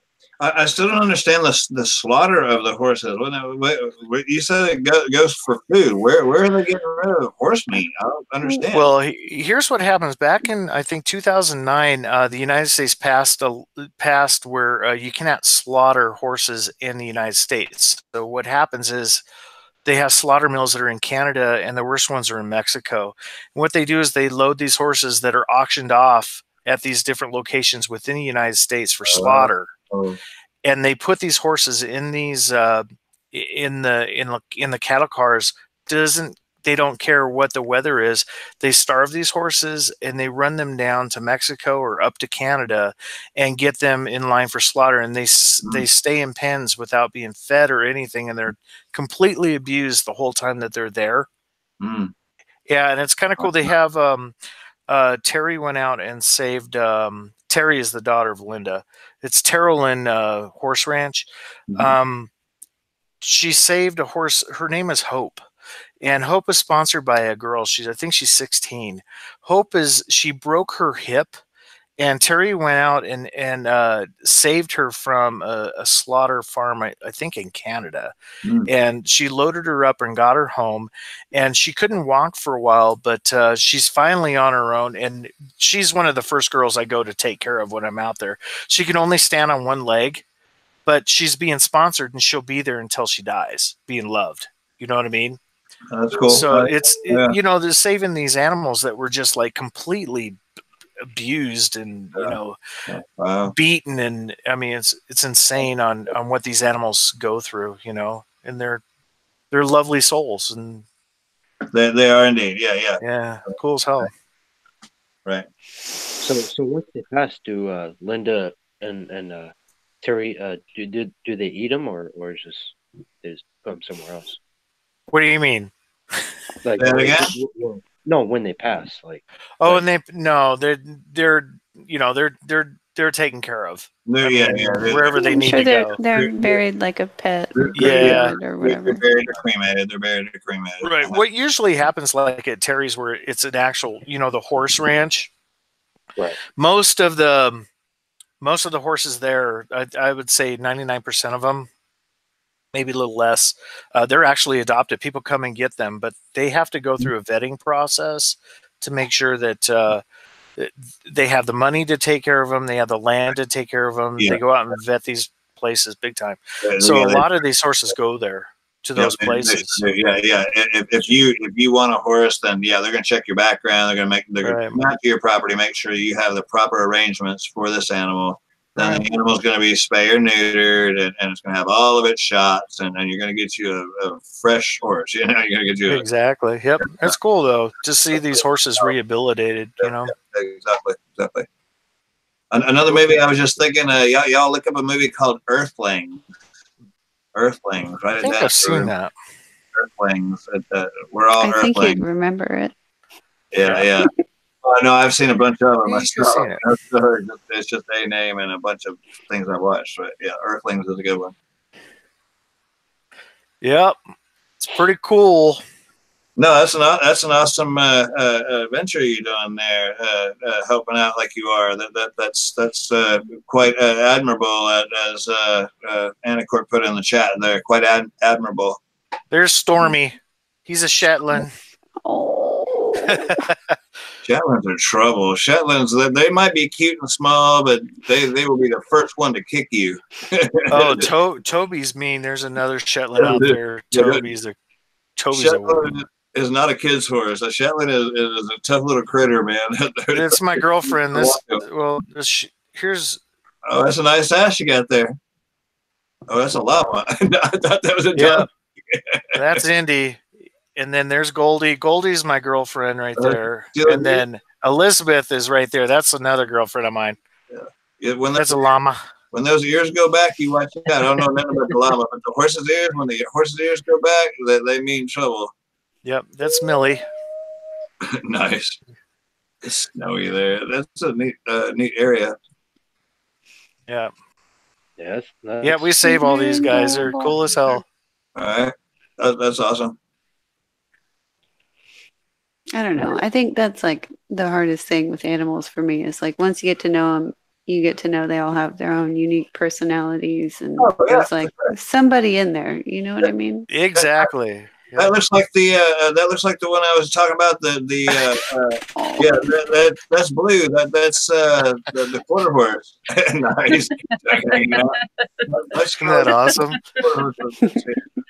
Yeah. He's sticking his tongue out. Oh yeah. And then they have the kids come out. A lot of these kids are in trouble with the law, so they come to do their time out here, and they leave with a different look at animals. You know, there's my girlfriend Goldie. All right. There's Elizabeth. So how long are they in the cage right there? How what? How long are they in the cage right there? Like just overnight. Just overnight. What happens in the morning when it's chore time? We go and clean. We muck the stalls.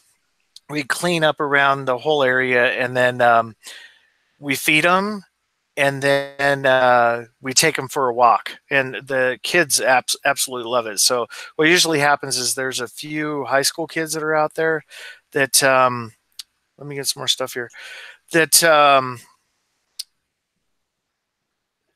that have been out there for a while. This is Fast Eddie. Fast Eddie, right? Yeah, goats are cool. Yeah. Goats will eat tin cans if you let them. They don't care. Oh yeah, exactly.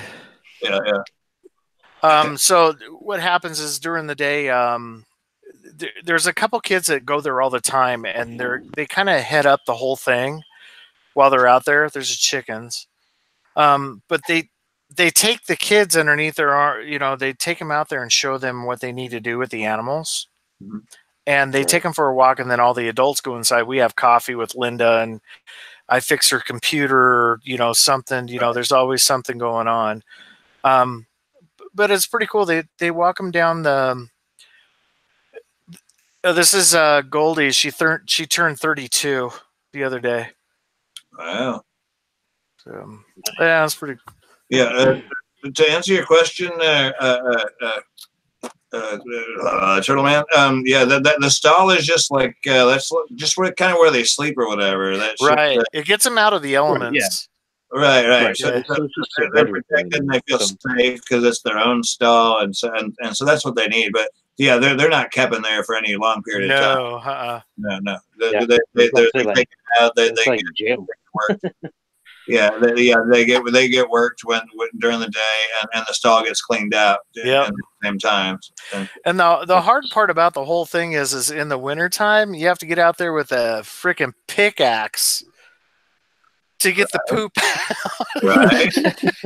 Because you don't want them tripping on it because they'll hurt their legs, Yeah, exactly. Yeah, and it's very unsanitary if they're kept in that same stall with manure. Yeah. And so you use like a pitchfork, or I've got a plastic pitchfork that works pretty good. But and so the main part of it is well, here anyway, that we use is pine shavings. So there's a bunch of shavings down there, and so for the most part, it's like a huge kitty litter box or whatever, and you got this pitchfork, and the poop comes up pretty easy out of these shavings. And then of course the shavings need to be replaced every now and then. Exactly. I think here in the wintertime we use more straw and stuff on especially when it snows. Yeah, exactly. and it's icy for them, so we put straw down. Right. So it's pretty cool. It's fun. It's amazing. Cool. Yeah, they need good. Hey, thank you. and they're pretty smart. Of all the pasture that we have, they shit in just certain spots. They don't shit everywhere they eat. I mean, not saying you're not going to find a pile out there, but I mean, generally they kind of go off to one section to be able to do their business. Exactly. Yep. Because they eat that stuff. Yeah, it's cool as hell. I think it's so good for the kids more than anything. I bet. Yeah, I bet. Yeah, my dream is to one day like have like a sanctuary and maybe like foster some kids or like have like troubled kids come out and help out. Just have that kind of. That's amazing. That's awesome. Yeah. Yeah, that's cool. Yeah. Well, I think I'm gonna go to bed. I've been up for 28 hours now. Jesus, Turtle. Damn, Turtle. I'm starting back into your shell. I'm starting. Right? Yeah. I've never been this tired where I'm seeing stuff. Now I'm seeing weird shit. And You're seeing like animals and stuff. But it's like once you have that micro sleep, like it kind of freaks you out. But anyways, Thrash, it was a pleasure being on your channel, man. It was fun as hell. Jamie, thank you for getting me in. Cheers, Turtle. You're awesome. Good. Thank you. I'll probably end it here too, because I got to get up early too, Yeah, I'll be back up in 5 hours probably. There you go. Well, depending on what's going on tomorrow night, I'll probably do another one unless CBP and them. I don't know. I think they're trying to cut out the weekend stuff for now, but we'll see. If he doesn't have anything going, I'll probably do something. I'll host something. Oh yeah, I'll do one more show then. Oh my god, Yeah. turtle. Here we go. He's getting ready to go to bed. He's going to be peeing a lot, but he's got to go to bed. He's going to wear his Depends to bed. Gonna sleep well. Dude, my eyes hurt right now. It's so weird. I've never been up this long ever. Dude, it's weird. I mean, It's a weird. You need feeling, to man. join the military. Yeah. You want to stay up a long time? Join the freaking military. All right. So, cheers, everybody. Cheers. And always remember, don't blink.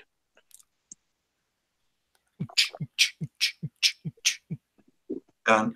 And it's gone. Cheers. Cheers, bro. everybody. Cheers. cheers, turtle. And have a good weekend. Cool. Cheers to you. We'll see you tomorrow. Cool. Awesome. Cool. It was cool having a lot of people on tonight. It was cool. What's up, Redbeard? Oh, hell. Now the party starts. That fool No, just got we're on the going to video. stop it now before it gets out of control. It's Yeah. only 11, Trash. I know. I got to be up at like 6. So, Yee. yeah, got to go take care of the babies. Yeah, Well, right. good on you. Yeah. Yeah. Well, For cool. real. For real. Give him an extra scruff. Yeah, if for you guys me. are interested, look me up in on Facebook. Look for Brian Fisher, and you'll see me. And out there, usually I'm posting stuff on this, and there's places where if you're interested in donating or just to talk about stuff like this is cool. I mean, Sure. Yeah, that sounds awesome. Will do. cool. All right, guys, I'll go ahead and kill it. Gonna pull the plug. All right. Just like Thanks that. for hanging out. Oh yeah, Well, thanks for coming on, Jamie. Bye, Jamie. Nice to see you again. Bye, Brian. Thanks so Bye, much Dio. for having me. Good See you guys. night. Good night. Bye, guys. Thanks in the chat. Bye, chat. Bye, chat.